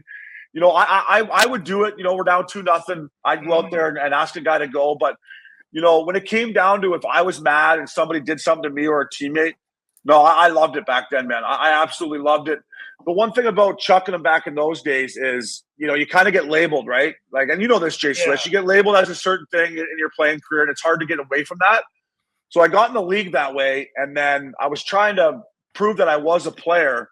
But no matter what I did, that reputation followed me around, especially to Vancouver when I had to kind of start my career over. And I had to start chucking them all over again. I was like, fuck, I already did this twice, for 2 years in the minors. Yeah. And then my first year in the show, I'm like, all right, here we go again. So I did enjoy it. As my career went on, it did weigh on me a bit. As my second part to this question now, obviously, like, these guys who fight in hockey, they just, it's a thrill, it's a rush. I always like asking these guys, do you ever miss, like, dropping the gloves and getting in a nice tilt with the guy? Do you ever, like, have that craving, like, fuck, I wish I could just tilt this guy? Just cave someone's face in? Yeah, right. No, listen, boys, I'm getting softer by the day, right? I live out here in Newport Beach. I'm living at the Bay Club. I'm a member at Big Canyon. I'm getting softer and slower and fatter by the day. So I don't really miss it, but I'll tell you what, like, there was no better feeling than, when you're playing a big game and somebody does something to your teammate or takes a run at you or takes a run at your star player, and you just turn around and you just drop them. No questions, no asking, no fucking, let's just go. I did love that. I did feed off of that. And when I first retired, to answer your question, I did miss it, man. I was going out to bars here some nights and having too many cocktails, and someone would bump me and I'd be like, fuck are you looking at, bud? Like, what do you want, So when I first retired a little bit, but now I'm old and slow, and someone probably dropped me now if I look for it. Yeah, you gotta free up that right and left, fella. Make sure you got them both ways. Yeah. Obes, I wanted to ask you though, like, you get into the National League, you start hanging out with Loops, obviously, in Cincinnati, and you come up through the jungle a little bit, especially you mentioned that lockout year when the league was so good and Loops was down in the American Hockey League. But what year was it and what point was it where, okay, the three horsemen, the three coxmen, if you will, we're going to take their asses and talents down to Newport Beach and just start running the old spin cycle? I mean, talk about repeat and rinse, fella. You had everything. You had the dry rub, you had the full release. Like, what was it like? And like, how did you come up with that decision to, take your talents to California, being a kid just out of Port Hope? Like, what year was that at? Like, year 5 pro or what? Yeah, it's a great question, Swish. It was my, I guess it would have been after my first year in Vancouver, or maybe my second year. So probably 4 years into the NHL. when you talk about loops, so you talk about first rounders and me being an 8th rounder, right? I come out for my first rookie camp at El Segundo, and we're having practice, and I'm watching the boys snap it around, and everyone, I'm like, oh, cheese stuff, 6 skill, but I can handle him. This guy, yeah, whatever. Popovic, I know him from junior. Kind of eyeing guys up, right? And then, we do the first drill where it's the old Canada Cup or whatever, and boom, boom, and Lupul comes in, and he snaps one under the fucking bar, like, I mean, in the elbow, where I was like, holy fuck, I've never seen anyone shoot a puck like that. I got to get to know this guy, right? I feel like this guy, right? Oh, this is a guy I want to fucking hang around, right? First overall, good-looking cat, can shoot the puck. I just wanted to surround myself with the best players possible, and be around them and hang out with them and learn from them and practice with them, obviously. And then it just happened that, me and Loops hit it off right away. So obviously Loops gets traded. I make the team, and then I get traded to Tampa. And I started coming out to Newport every summer and staying with Loops for a couple weeks. And then I go home. And like you said, I'm a small town boy. I wanted to go home and see my mom and dad and this and that. But finally, after about my 4th year, it was a tough conversation to have with my mom. And I'm just like, Mom, listen, I got to be honest with you. I'm not coming home, this summer and probably moving forward. I'm going to, go out to California and train there. And nobody cares about hockey. And I can just focus. And the weather's perfect. I just think it'll be great for my career. And, finally, Loops built a new absolute banger pad, 38th and Seashore I mean, where we used to have like some shakers, boy. Swishy, I wish I fucking knew you back then, dude. They were unbelievable. And, one thing about Loops, man, is, I don't think he gets enough credit for, the player he was, how great he was in Toronto with, charities and Loops troops. And the thing about Loops, man, is he pushed me in the gym. Like every week we'd work out, Loops was in there, pushing himself and pushing me. And I owe Loops a lot for motivating me and getting us in there. And yeah, we missed the odd fucking Monday, or I missed the odd Monday workout. I can't speak for him, but it was awesome. And then Updog was like, what's going on out there, boys? I'm like, Uppy, you got to get the fuck out of here, bro. And he's like, what do you mean? I'm like, listen, this Hollywood's unbelievable. You go into any bar and it's just chicks. There's no dudes. And if any dudes are in there, they're all actors. They're fucking this tall. They don't say shit if their mouth was full of it. And you could just go in there and get some prime real estate at a table and you could just start dominating. And I'm like, he's like, really? I'm like, I'm telling you, bro. He's like, well, they don't care about hockey. I'm like, no, they don't care about hockey. But they care if you're a pro athlete with the fucking ball service. Yeah. It doesn't matter about hockey ups. Yeah. So finally, Updog made the move. Probably he moved out here the first year with his ex-girlfriend, which was a tough call, man. That costed him. That one. And then that next to the beach. Don't bring sand to the beach. Yeah. And then Updog, I mean, dude, he was. Wow, pound for pound. I mean, I'd put him up for anything with best wingman in the league. Obviously just sees the ball well when he was back in his prime, and we took advantage of it, Jay Swish. Yeah, talk about maybe getting the iron wrench a few years on the Newport Beach in the offseason for the Updog. Yeah, we used to give out the Silver Slugger after every summer. Whoever got the here you go, bud. You get the Silver Slugger, Paul. Good summer. And it's crazy to me too, because like Uppy came to St. Louis on a PTO, but even before that, it was, I was still in college. I was coming into the league or breaking into just pro hockey in general. And I had heard about you boys. I was like, who are these guys? I think like the Rolling Stones of hockey. You got the big fella O'Brien. You got the meat and the potatoes right there. You got Lupul, obviously a really good looking cat, 30 goal scorer. And then you got the Updog, just F1 on the pill the whole time. Like you had all the bases covered, Obes. Like, how did you guys start working your way into Hollywood? Was it just you guys going up there, taking the Sprinter van? Did you have some connections maybe you knew? Take me through that a little bit. Yeah, another great question, because that was probably the hardest part of coming out here, right? As much as, the girls still care that you're a pro athlete, you had no pull at the doors or at these clubs or whatever, like, right? They didn't give a fuck about NHL players. Like, well, we don't care. So Lupul had met Kevin Connolly. And, Loops was out with a back injury, with the 1 year for the Ducks where he couldn't play all year. And he was up in Hollywood dating a smoke show and chumming around with Connolly. So Cons came, my second year in Vancouver, we played the Kings in the first round. And whatever, after game 3 or 4, Loops had to come to the game with Cons because he had a suite. So after the game, I come down and see Loops and Connolly, and then this is at the heat of Entourage, boys. I mean, it's my favorite show. It's fucking. They're winning. They're winning. Yeah, they're winning Emmys. I'm like, oh, fucking Kevin Connolly, what's up, fella? And Cons is nothing like his character. That he plays. He's just a good Irish guy that's been in Hollywood since. Dude, Connolly's been bombing around Hollywood since he was like 16 years old or whatever, man. And then he met Leo when they were like 18 or 19, and they've been bombing around Hollywood ever since. So Cons is like, yo, bro, Brian, man, love your game, dude. You play hard. I'm like, yeah. I'm like, hey, listen, I'm coming back to Hollywood, or I'm coming back to California after I win the cup here or whatever happens. Like, let's party. Okay, cool. So we lost in the second round to the Hawks. Mm-hmm. And I come back out and I hit him up, and he's like, yeah, let's go, bro. So me and Loops go up there. And long story short, I stayed at Connolly's house in Hollywood Hills for 2 straight nights. I just met him for 2 straight nights. And then I wake up the third morning and I'm throwing my shit on her. And I'm like, all right, bro, where are we going for lunch today? He's like, nah, bro, time for you to go, man. You've been here long enough. I'm like, yeah, give it a boot. Next time, man, I'll see you. See this past for 2 days. I just met him. He's like, holy fuck, who is this guy? Yeah. Thanks for the fuck shack, Dirty Mike and the boys. Yeah, exactly. He's like, you got to get the fuck out of here, man. I got auditions or something. I'm like, yeah, my bad. I'm leaving, dude. Sorry. Yeah, you don't have to go home, but you can't stay here. Double nickel, pack your shit and get out of here, fella. But Obes, you guys were literally living like you were in the show in Entourage. Like, did you ever have those thoughts or of like, we want to outdo this show, we want to just basically do it in real life? Was that like an actual thought when you guys were running around Hollywood?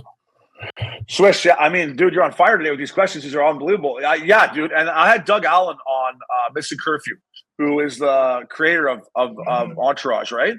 Yep. And, we had Doug on, and I said to Doug, I just wanted to thank you because your show motivated me to want to make the NHL and stay in the NHL. And he was like, oh, wow, thank you. I've never heard an athlete say Entourage has motivated him to, be a pro athlete. Why did that? I'm like, well, just the lifestyle and everything that you showed made me realize if I worked hard and did what I had to do on the ice, I could somewhat have a sliver of this lifestyle. And, we were lucky. We had great friends in Orange County. We call them the OG Newport crew that were great down here. And then, we'd bomb up to Hollywood with Cons. And it's funny. You asked if I thought I was in the show. One night we're at this after party up in the hills. And I'm saying something to this girl that I can't even say on this podcast or any podcast, but she just looked at me. I'm with Connolly. She just looked at me and she's like, do you think you're on Entourage right now? And I'm like, I got to be honest. I feel like I'm on the show right now. So just go with this, right? Just go with this, sweetheart. And she's like, you're not on the fucking Entourage right now. I'm like, oh, it feels like it. Hollywood Hills, Cons right here. You're a rocket. Like, what are we talking about here? Let's go. That's all time. Yeah. Oh fuck yeah! I think everyone during that time wanted to be on that show. Do you know if that show was based on, like, the rumor was when I was watching it was kind of roughly based on like Mark Wahlberg's coming up or something? Yeah, exactly. To it?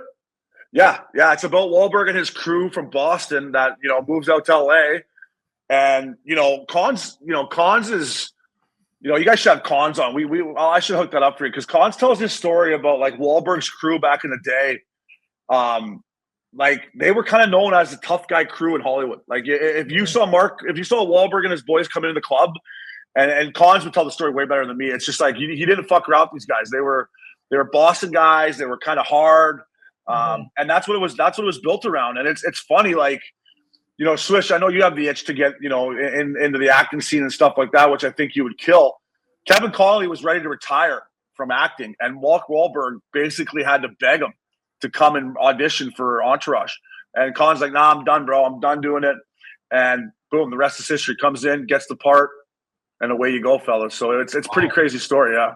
That is crazy. And Obes, like, I think the funniest story, I mean, you talk about Lupul, you talk about his place right there on Seaside, right on the Strand, backing up to the beach, and those legendary July 4th parties. And I think the best story, at least I have heard out of that, not even regarding like wheeling or maybe a night, but your good friend Brad Richardson, Belleville boy, just outside, trained with him long time, coming up, especially in the league, is Azo Obi one time told Richie, I think Richie wanted you to come to his bachelor party, and you're like, "Now, fella, we got the July 4th party," and he's like, "What? You're not gonna come to my bachelor party?" Like, No, fella, we've had this lined up. I'm sorry, buds, I can't go. And then you actually ended up icing his wedding too. I want you to take us through that because you know what? You're a man of your word and you're an honest man, and it actually came true. Yeah, no. So first of all, when you talk about, Loops' place being right on the sand, it was right on the sand, right? I mean, Jay Swish, you'll love this.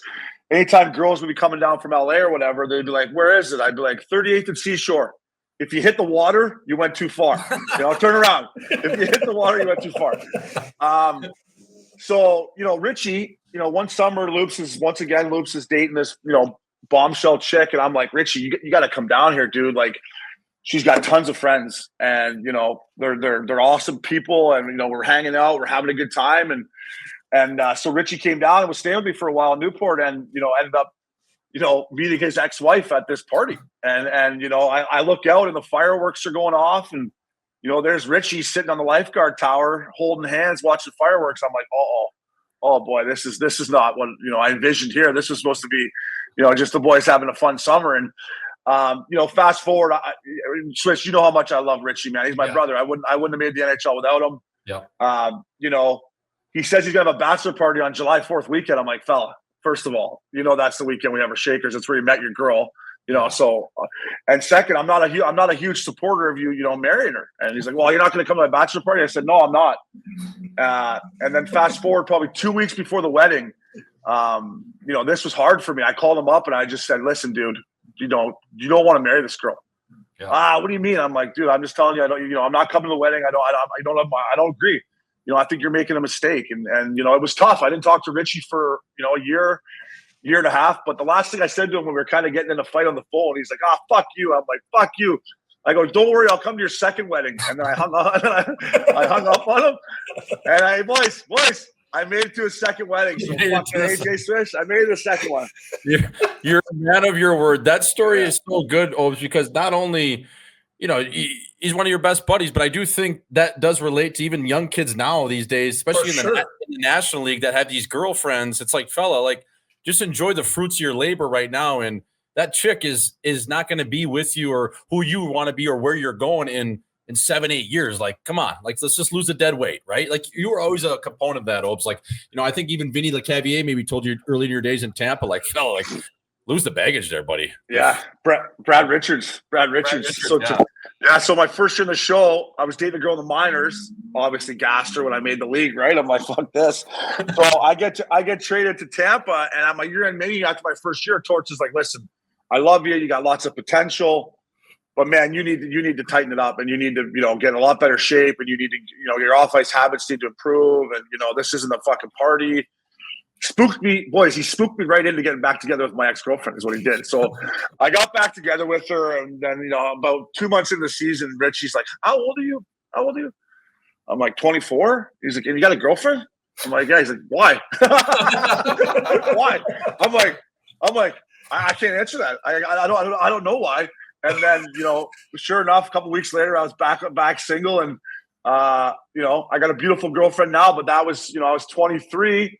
And, I met my girl when I was 40. So it was a decent run.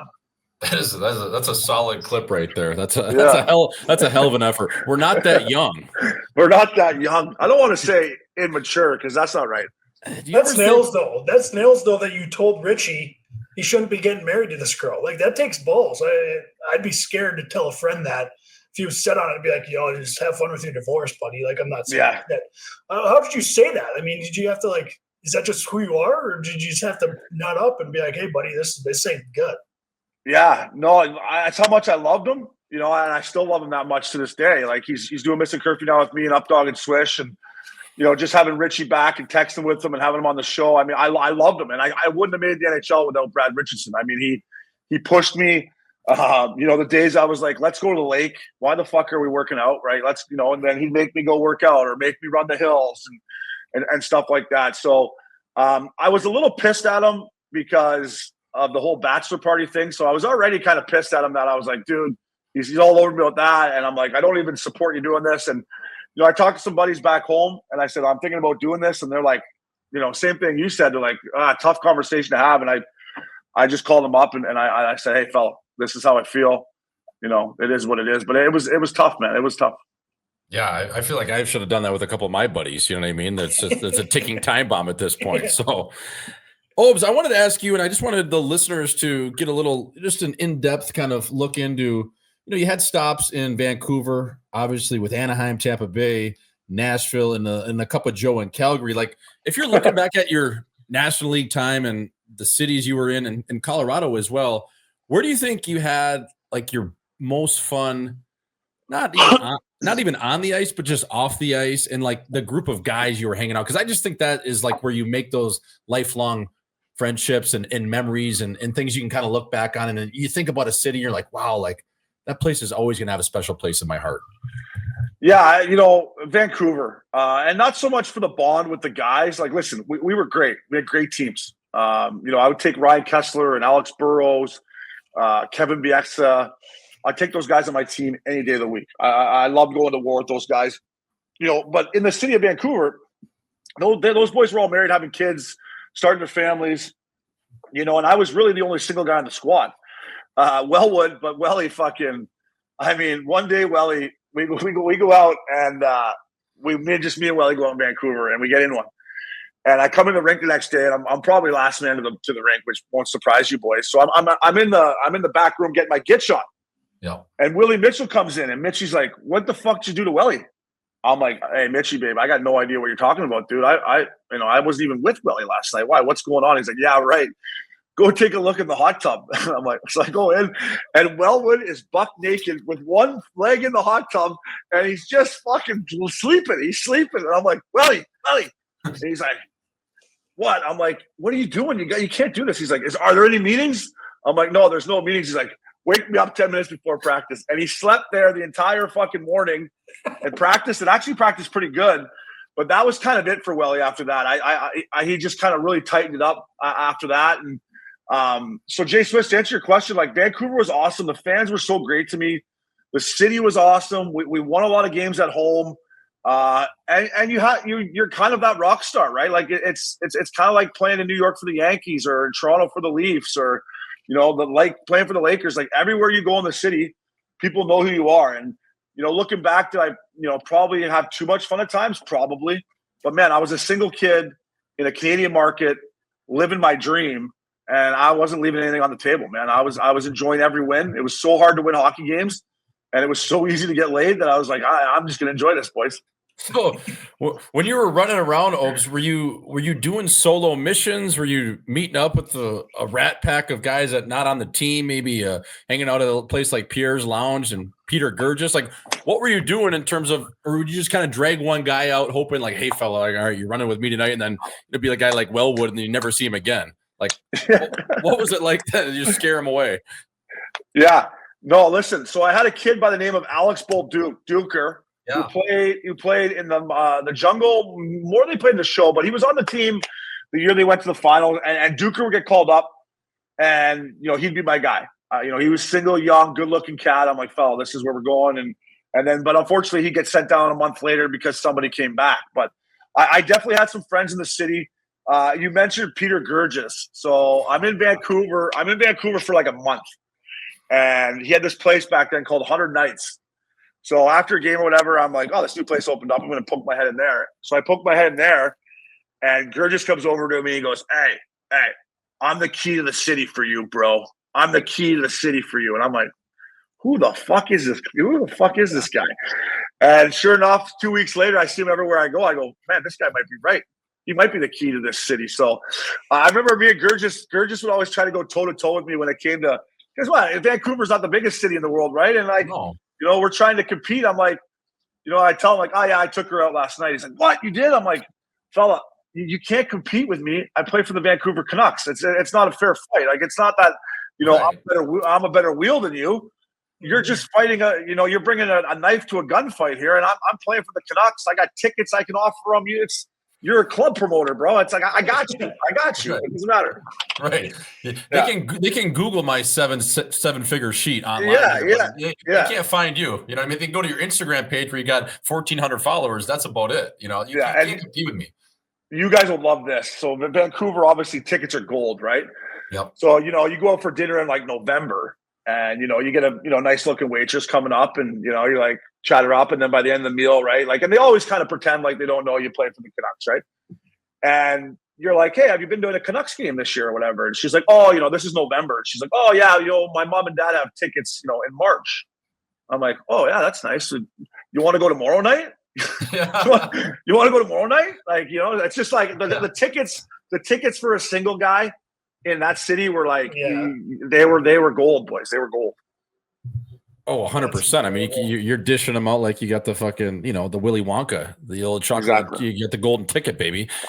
Obs, I wanted to ask you, like, what was that one moment in Vancouver where the press was all over you? You missed a practice and you were like, struggling to get to the rink. I think you maybe got suspended, and then like your interview and then like news media outlets that day were like, where was O'Brien? Well, I saw him at Banner. Well, no, I actually saw him at Cactus Club, or I saw him at 100 Nights. There was like 40 spots people saw you all around the city that day before, and you were just fucking pinned.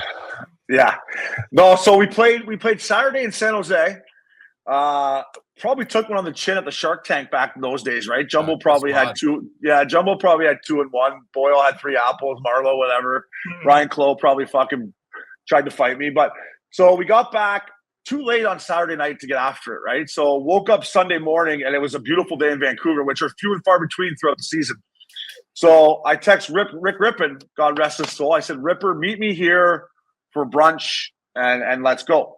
So I literally hit every spot in Vancouver the entire fucking day. Like, I mean, I started down in kind of Cole Harbor and worked my way over to Yaletown and was drinking the entire day, and I'm heading home. And Ripper's gone by this point. Now I'm by myself for the last few hours because Ripper's gone home because we got practice the next day. And I'm walking home at probably not that late, boys, 11, whatever. And I walk by the Roxy, and I'm just I'm pinned. And I'm like, fuck it, I'll go in there for one. Let's see what's going on.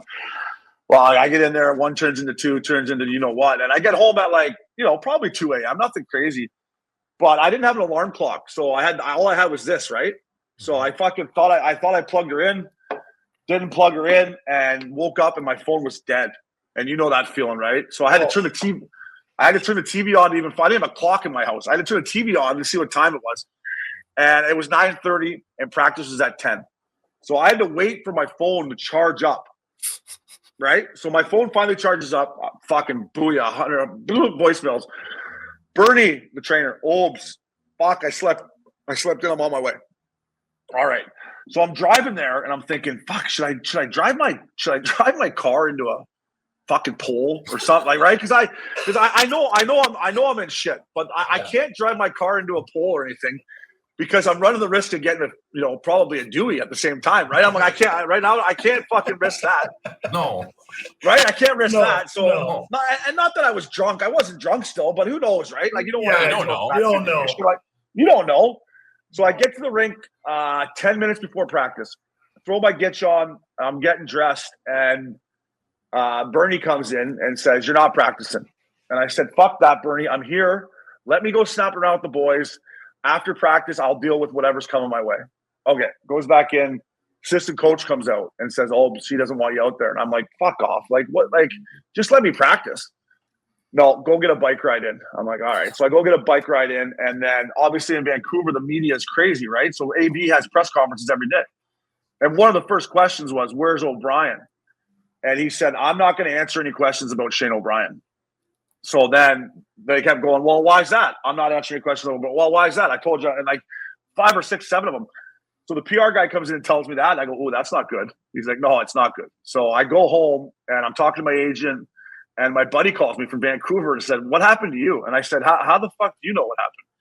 He said, "Because I'm listening to Sportsnet 650 or whatever, and there's a call in right now. If you saw Shane O'Brien, let me know where you saw him last night."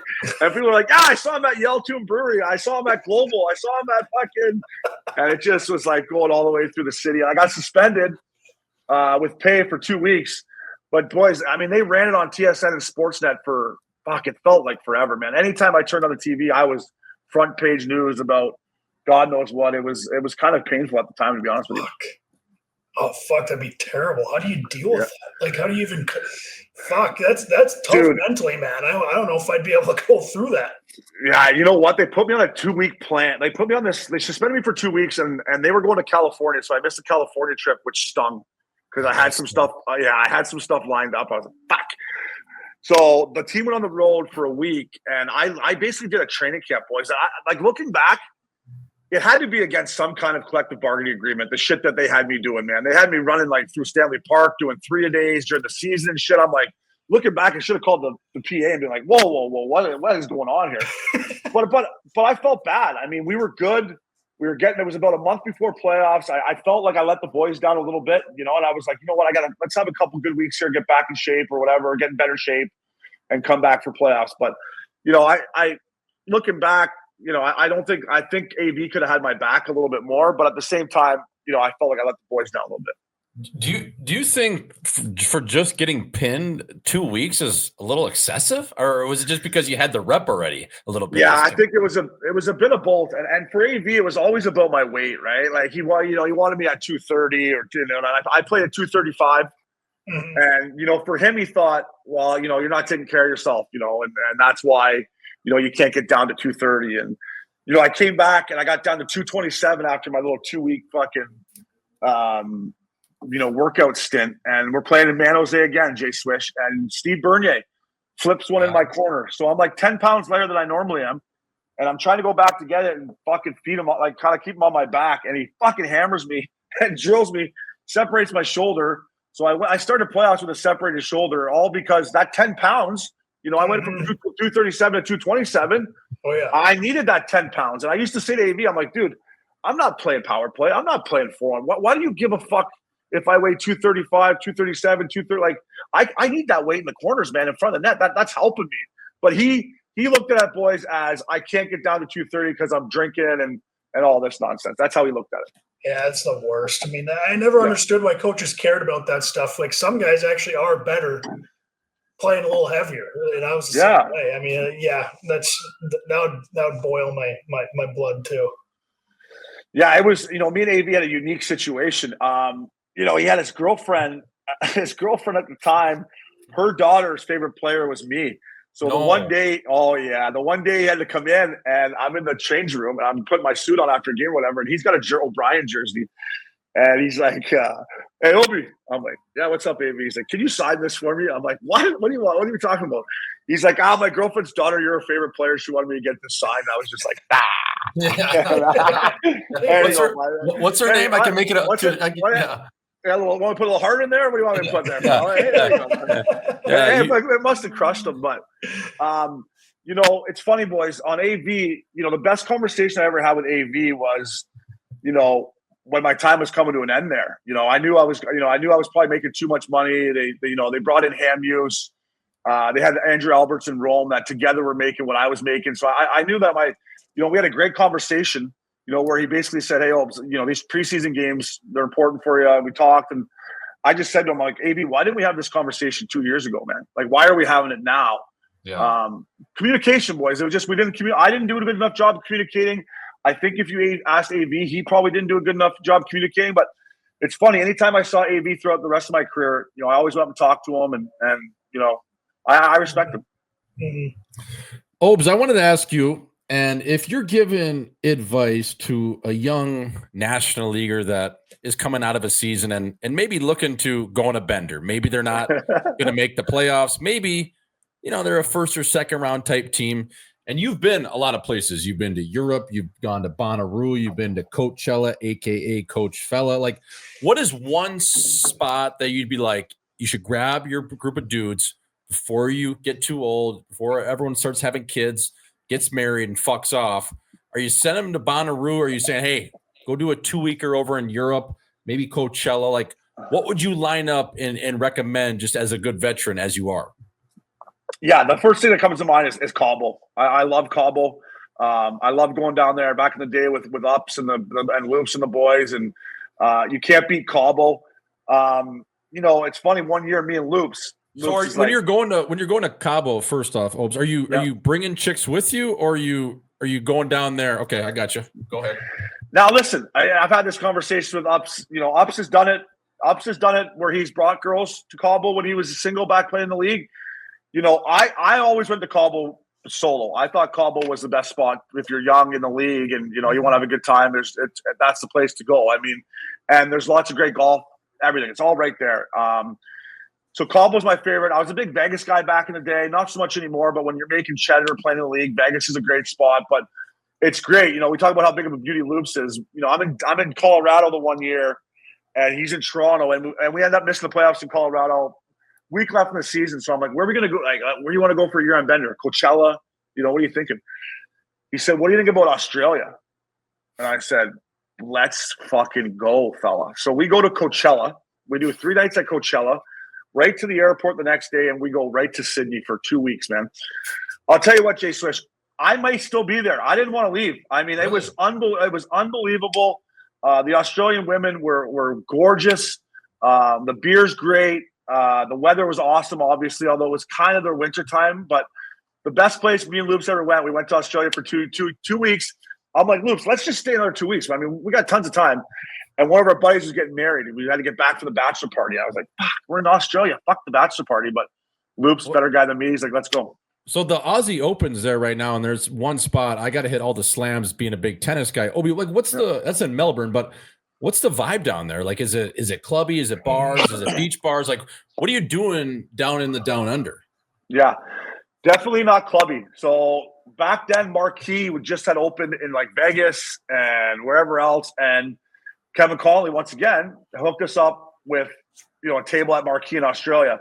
And we get in there and they take the bottle and they lock it in a goddamn thing, just like they do in, Salt Lake City. They take our bottle and lock it up. I'm like, whoa, what the fuck is going on? So every time I had to wait for the bottle service girl to get a drink. And, fast forward a couple of days, we meet a couple of Canadian guys that are down there. And they're like, yeah, boys, Australia's all about bars. Like, you don't really want to go to clubs. You want to go to, just bars and beach bars. And that's where all the local chicks are going to hang out. So that's what we did. We drank a ton of beer. Hung out in Bondi Beach, which is just outside Sydney. But I never got over to Melbourne. I mean, I want to, but listen, as a young single guy, Chase Swish, you'd love Australia. What is that, a 15-hour bird, door-to-door, farm-to-table? Yeah, from LA, I think it was 13. Holy fuck. Pack the fucking sleepers. Yeah, yeah. Fuck. I had a couple on that one. I was looking up, where am I? Oh, okay, Australia. Let's go, boys. Let's go. And then another great year in Bender, we went to London. And I was actually in the jungle at this time, and I was dating a chick. And I said to her, like, hey, I'm going to go to London and meet Loops and Uppy when the season's over. And she's like, you're not going. So I picked a fight with her at the end of the year. I purposely picked a fight with her so she'd break up with me. And I fucking jumped on a bird over there to London for fucking 2 weeks, Paris. It was unbelievable. And then I came back, and I think I tried to get her back. I probably didn't, but I had to pick a fight with her. If she just would have let me go, Swish, I would have been all right, fella. Yeah, that's all you got to do, fella, is you pick the fight, chuck, and then go. Chuck and then duck out of town. Come back, you'll be able to fight that battle. And if it is what it is, well, on to the next one, baby. Exactly. I was like, were you getting stung with, like, when you say, like, because Europe, I mean, I've done that with Gordon Biddington, done a 2-weeker. Like, some of those tabs you got to chew on over there, they're not perfect. Like, you can obviously afford it at the time. But I was, one of my questions was like, what's the biggest bar tab you ever got soaked with? Like, was it when you had to pay for some guys, like some younger guys, you took them out to Hollywood and it was like, fuck, that was $15K like that? Or in Vegas one night if it got out of hand, like, what's that one tab you're just like, ooh, I don't know if I want to slide the MX on that one. Yeah. No, first of all, when you retire, there's certain things you got to adjust, right? And first thing for me was, no more, 2-week trips to Europe, and no more going to Aspen and all. I just told Loops and Ops, listen, boys, it's just, I can't shell it out like I used to. But the first tab that comes to mind, I got stung with one in San Diego where I was still getting paid by the Flames and I was making decent money in the minors. So I was doing all right, but I took the whole team out, all the young guys, their girlfriends, and it came and it was like, I think it was 10. And I never saw a cent from any of the guys after that because none of the guys had any money. So that one hurt at the time. But to answer your question, the biggest bill we ever got stuck with was in Vegas. Me, Loops, and Uppy. I think it was Omnia or one of those fucking back in the day. And the boys we're just flying. I mean, we got the best table. We got great atmosphere going. The boys are fucking feeling it. And the check comes, and I'm like, just mangled, eh? And I'm like, looking at it, I'm like, 24,000. And I'm like, I'm like, that can't be fucking right, can it? So I go over to Ups. I go, Ups, look at this. He's like, fuck it. Split it up 3 ways. Never talked about it again. But the biggest one ever was 24 G's. Yeah, that's a good number, a good especially shift. for 3 dudes. I mean, obviously you got some other things going on inside that real estate. 3 dudes. It was me and Luke Snuppy, and that was it. 7 aside, Yeah. 8 aside. Oh, Yeah, we had good numbers that night, Swishy. We had real good numbers. Yeah, well, for 24K, it should come with something. Yeah, exactly. Hey, we were paying for the real estate, baby. Yeah, you ain't paying for the Tito's bottle or the Don Julio you're drinking. You're paying for the real estate, as you know. The champagne was flying that night, though. I at the time I didn't care, but I saw what was going on. I'm like, ooh, this is. And then Vegas, as you boys know, I'm like, this is getting up there, I bet. And then boom. Oh yeah, that's when they get you the champagne. It's so overpriced there. Yeah, I mean, it was all the girls drinking it, right? We were just like, bring it on, whatever. Who cares? I mean, And then, I mean, you can get into a bottle off pretty quick too, because the Armenian guy sitting next to you, all of a sudden they got the sparklers flying out there, and you almost want to not outdo it, but you're going to even take it to the next level. So you order double that, and Ace of Spades that's $5,000 a top for that shit. And no one's drinking it. Nobody. No. It was the champagne added up. That's what did us in was the champagne, but it was worth the price of admission, boys. For sure. Yeah. Obes, I wanted you to tell my last question for you is a story out of San Diego where you might have slid to Coachella during the playoff run. And I don't know if you ended up, missing a game or whatever, but we had a good buddy tell us that story dating back to our North Dakota days. It was Keaton Thompson. He was a 3rd-round draft pick of the Anaheim Ducks. He had won a national championship, signs after his junior year, goes to San Diego where you were playing. He was just basically going in on a ATO. They sign you after college, you come in on an amateur tryout, and then your rookie deal starts the following year. So he was there just basically black acing, getting a look at what pro hockey looks like, probably surfing a little bit, drinking, and, hanging around veterans like yourself. And I remember him in our group chat saying, like, I think O'Brien might have left for Coachella. I think he might miss round 1 of the playoffs here. Yeah, so it was. Listen, first of all, I love Dallas Aikens. Dallas Aikens is one of the best human beings, best coaches I've ever had. At that time, I was back down in the jungle for my 2nd straight year, and my job was to be there for Theodore and Montour, who were 2 great kids. And I love coming to the rink and seeing them.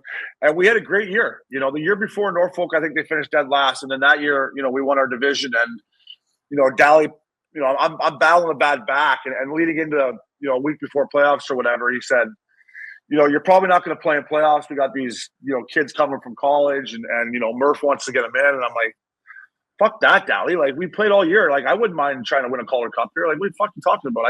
I rolled the iron lung for 6 months to tell me that I'm not going to play when it's actually fun to play down here. Yeah, well, this and that. So anyways, I'm trying to get back in the lineup and Coachella comes around the corner and I'm still not playing. So I'm like, fuck it. I'm going to Coachella. So I have a town car waiting for me outside the rink, outside the practice rink at Poway. And I got to skate in, and I told the medical guy, Ian Burns was his name. I said, hey, tell Dally I'm ready to rock next week. If they need me, I'm ready to go. My back's fine. I feel fine. I can play if they need me. And he comes out, well, what do you mean? Where are you going? I'm like, I'm just telling you I'm ready to rock. And he sees me jump in this black car. So I'm in this black car now rolling up to fucking Coachella. And, Dally texts me, and Dally says, hey, Obes, come see me at my office, after the game or before the game. Yeah. And I just flat out said, Dally, listen, buddy, I'm going to be honest with you, but I'm not, I'm heading to LA. I didn't tell him Coachella. I said, I'm heading to LA. I'm going up to spend the weekend with some friends, and that's it. And, okay, I'll see you Monday. And, I came back. I stayed at Coachella. I was at this One Oak party. Fuck, it was such a good shaker, boys. And Loops is looking at me. He's like, you got to go, don't you? I'm like, yeah, fuck, I should have left fucking 3 hours ago. But I'm like, I'm not going anywhere just yet. And I stayed there so long that leaving Coachella, I hit traffic. So I just basically text Dally and said, Dally, listen, I'm not going to make it. I apologize. And he said, okay. And he wasn't thrilled. And then the rumors started coming out about Coachella and, this and that. And I don't even know if Dally 100% knows I went to Coachella or not. But I mean, he had my back. Yeah. And that was it. I was done after that. I didn't play the rest of the playoffs. And I just had to fucking sit there and watch the boys. But I was pissed. I was pissed that, you know, I went down there. I was a good soldier. I fucking helped Theo and Monty. And, you know, if we would have went on a run and won the Calder Cup, who knows what that would have done for my career. And for Bob Murray to take that out of my hands, that was kind of the last straw, boys. I said, fuck it, I'm going to Coachella. I was trying to make her back for practice, though. That was on me. Well, and everyone knows too, Obes, like that's played with you or been around you, that you're the ultimate glue guy teammate in that sense. Thanks, like bud. I would be rattled too if you're 32 in the jungle, thinking you're probably going to be getting some games up there with Anaheim that you're maybe even being on the fucking team. I mean, you played 500 at that point, and then you get that just ripped from you because they want to play young guys. Like that sucks, man. You've been fucking grinding it out for 8 months. Fuck that. Yeah, exactly. And listen, I played against our minor league team the year before when I was in San Antonio. We kicked the shit out of them. It wasn't even. I'm like, this team's embarrassing bad. And you know, not just me, but Brian McGrattan, Joe Pascula, I think his name was, Harry Zolarchuk, Mueller. You know, we had good veteran guys. You know, those guys were all really good American League players that had a little sniff in the NHL, and we had great young players, Theodore, Montour, Nick Ritchie. You know, but we came in there as veteran guys and allowed them to play the game they wanted to play, right? They didn't have to worry about anyone hitting them or anyone touching them. Stu Bickle, we had Bick Spiggert and myself, like, you know, and then for them to just, you know, bring in young kids, it was the final straw for me, boys. I'm like, fuck, this game has changed. Like, whatever. I was done. I was mentally done. I you know, looking back, do I wish it would have ended probably a little differently just because of Dallas Aikens? Yeah, I do. But, you know, I was done. Was Tropper on that team, Jordan? Was that the year Corey Tropper was on the Corey Tropper. Chopper was our big deadline pickup, I think. They scooped him from wherever the fuck he was. And he came in. Good player. Good guy. Sneaky tough. Sneaky tough. You don't want him like probably running your business, but other than that, fucking good guy. Real good guy. I mean, you're that team of nail guns that you just named. You get a guy like Stu Bickle, Corey Trop, Sneaky Tough, a lefty, Brian McGrattan, yourself, and then even a young Nick Ritchie who has a head like a cement head. You know what I mean? Yeah. Sometimes he actually doesn't feel it, and he starts throwing harder because of it. That team was nails. And, like, you know, I sat between Montour and Theodore, two great kids, and, you know, Nick Ritchie, I kind of tried to take under my wing about getting extra bike rides in because he's a bigger boy. And I said, listen, fella, the league's only getting smaller and faster, and you know they're going to be all over your whole career. So you get these extra bike rides, and I would do them with them. And you know, I thought I was a good soldier down there for them, and I think Dallas Aikens would say that. And for Bob Murray to do that at the end of the year, I just was like, you know what, enough is enough. And I don't know if they would have put me in either way. You know, and then I worked my way back, and I was ready to go. You know, and then they were playing in the second round. Who would play? I think Austin. And, you know, he came, he said, you're not playing again. And I was like, wow, fuck, really? I just been busting my bag to get back here. And that was it. Well, Obes, I just quickly just kind of fast forward to some talk about the current league and things like that. But me and my brother, especially Nick, playing with Nick Ritchie in Phoenix here, like why is that guy do some guys just get phased out of the league for different reasons? Because, man, he had a good year his last year in AZ, and he can fucking chuck him, man. Like, he stands in the pocket and just wears and throws. Like, he's a good player, and he's a little bit crazy on the ice too, which I like, and I think you need in the league still. It's wild that he can't get a spot. I don't know. I know it's a shame, man. It's a shame that, you know, when you get 30, you're like old and you know, you're in one. And, you know, for me, Nick Ritchie, yeah, like when he went to Toronto, I thought that was a bad situation for him, and it didn't work out well from there. But, you know, then he did bounce back. Did he go to the desert after that, Swish? Yeah, he did. Yep. Yeah, and I mean, listen, there's teams out there that could still use Nick Ritchie, and it's just like, you know, bigger guy, you know, maybe not the quickest guy out there, and you know what it's like. We need more speed. We need more of that. It's, you know, I don't love where the game's heading, Swish. You know that from missing curfew, fella, but it is what it is. But I do still think Nick Ritchie, you know, could play in the league. 100%. Yeah, and he's like mucking it out right now in Slovakia, and it's just like that guy he's so much more capable of that. Is that where he is? Is he in Bratislava at least? Because that city's unreal. No, he's not in the good brothels of Bratislava. He's like in some tucked away in some Slovakian village, man. I don't know. Yeah, just because we're taking a trip down memory lane and you're bringing it all back to me, Swish, and I appreciate it. We went over in Tampa We were playing an NHL Premier game in Berlin, in Prague, Czech Republic. Great spot. They took us over 12 days before the game. 12 days before the game, they took us to Prague. We had 2 exhibition games. We had one in Berlin and one in Bratislava. And other than that, it was just fucking practices. So me and Bugsy Malone went out 10 straight nights. Bugsy went out fucking 12. I went out 10 straight. Finally, Marty St. Louis pulled me aside and said, "Oh, you can't go out tonight." Like, what? You can't. Like, you guys have come in every fucking day. I'm like, buddy, I mean, it's Prague. So we fly. We're leaving Prague to go play Berlin. And our plane's not working in Prague. So they got to get it. Long story short, we show up right before the game. And remember Nate Robinson? The little, I played in Belleville in the Ontario League. He was a speedster. He might be too old for you boys. Yeah, he might be too Anyways, they're playing soccer, this Berlin team. And I'm like, these boys we're getting dressed like Gary Roberts and Recky. And I'm like, boys, we better be ready to go here. This Berlin team's licking their chops. If Olaf Kolzig Olaf Kolzig must have made 21 saves in the first period. We should have been down 6 Cobb.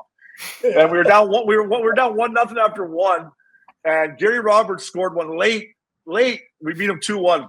And then we jump back on the bird, fly back to Prague. No, jump on the bird, fly right to Bratislava. And the owner of the Bratislava team is this Slovakian beauty.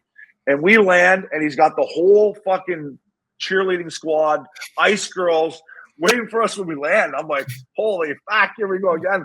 Right into one that night, played them the next night, flew back to Prague and got after it. It was just like, I had Brian Lawton on Steve Koulis' show, who was our GM, and I said, Lots, I got to ask you, like, what the fuck were you thinking bringing us over there that early? Like, are you nuts? Like, this was before iPads and these where you got Netflix and shit. Like, there was no TV, nothing to watch. It's just like we were out every single night. That is so funny too, because like Bratislava and Slovakia is a town. I mean, that place is like you to go out there and get shit faced. Like it's like $20. You know, it's like it's crazy how cheap it is, and actually how good of looking the gals are all over there. Oh. Like it's a sneaky spot. I mean, I wouldn't want to live there or play there, but to pop in, it's got that Eastern European feel. It's not bad, Hopes, as you know. No, there's talent flying everywhere, and this owner, this team. I mean, he had security for us. We were rolling in like, whatever, 5 or 6 guys that came out, rolling in with him, security, right into this club. With all, I was just like, I'm like, this is unbelievable. And we played the next night, but it wasn't slowing us. I mean, most of the guys at home, they're like, Bugsy, we're going. We can't say no to this. Say no to this. Those teams too, they're like week 7 of a training camp and they're just all juiced up, ready to rock. It's like, oh my God, like you're going in there, you're just trying to shake off the cobwebs, Hopes. Dude, I hit this guy in Bratislava. He came through the middle. He wasn't very big. And I hit this kid open ice. And I'll never forget the sound that it made. Like, and I just looked down at him and I was like, whoa, sorry, fella. But yeah, they were horned up to play and they wanted it bad. And Bratislava we handled pretty easily. Because half the team was hung over against Bratislava. So we felt like, we better bring it. We're in Berlin. We weren't hung over. We're late to the game. Mm-hmm. But in Bratislava, we were like, boys, all right, let's dig. We can't go out partying all night in the city and then, get smoked by the Slovakian, whatever league this is. Let's find a way to get it done. 100%. 100%. That was all time. You got anything else, Ozzo? No, that was great. Obes, thanks for making the time, brother. You're a legend. Hey, boys, my pleasure. Like I said, I love what you guys are doing. Jay Swish is my guy, so keep up the great work. Anything you need from me, let me know, boys, and let's catch a buzz sometime, eh? Jay Swish, I know I'll be catching a buzz with you, but also next time I'm in mini, buddy, I'll hit you up and we'll maybe we need you know what? Maybe we need a mini trip, a fella tour where the Swish dog and myself and Uppy and Richie, maybe we come in there. Oh yeah, Mini's a good town. Maybe the we do crowd it. would love it. Yeah. I think we should maybe get down the books. Maybe like March or something, eh? When it's nicer there. Maybe even playoffs somewhere. Somewhere where you can still have a nice stiff whiskey. Ozzo's a one rock guy, so he's a foxhole guy like that. So someone to start to maybe even like around St. Patty's Day or something like that, because that city gets drunk for St. Patty's Day. It's a good spot. Love it. I'll tell you what, the Wild, they got to get Krill to throwback, or there may not be any playoffs for them. But they miss that guy. So. I know. But yeah, boys, thanks for having me. I love what you're doing. Keep up the great work, eh? Yeah, Obes, you're a legend. Thanks for popping by live in 5. Fellaaaaaaaaaa. Fellaaaaaaaaaa.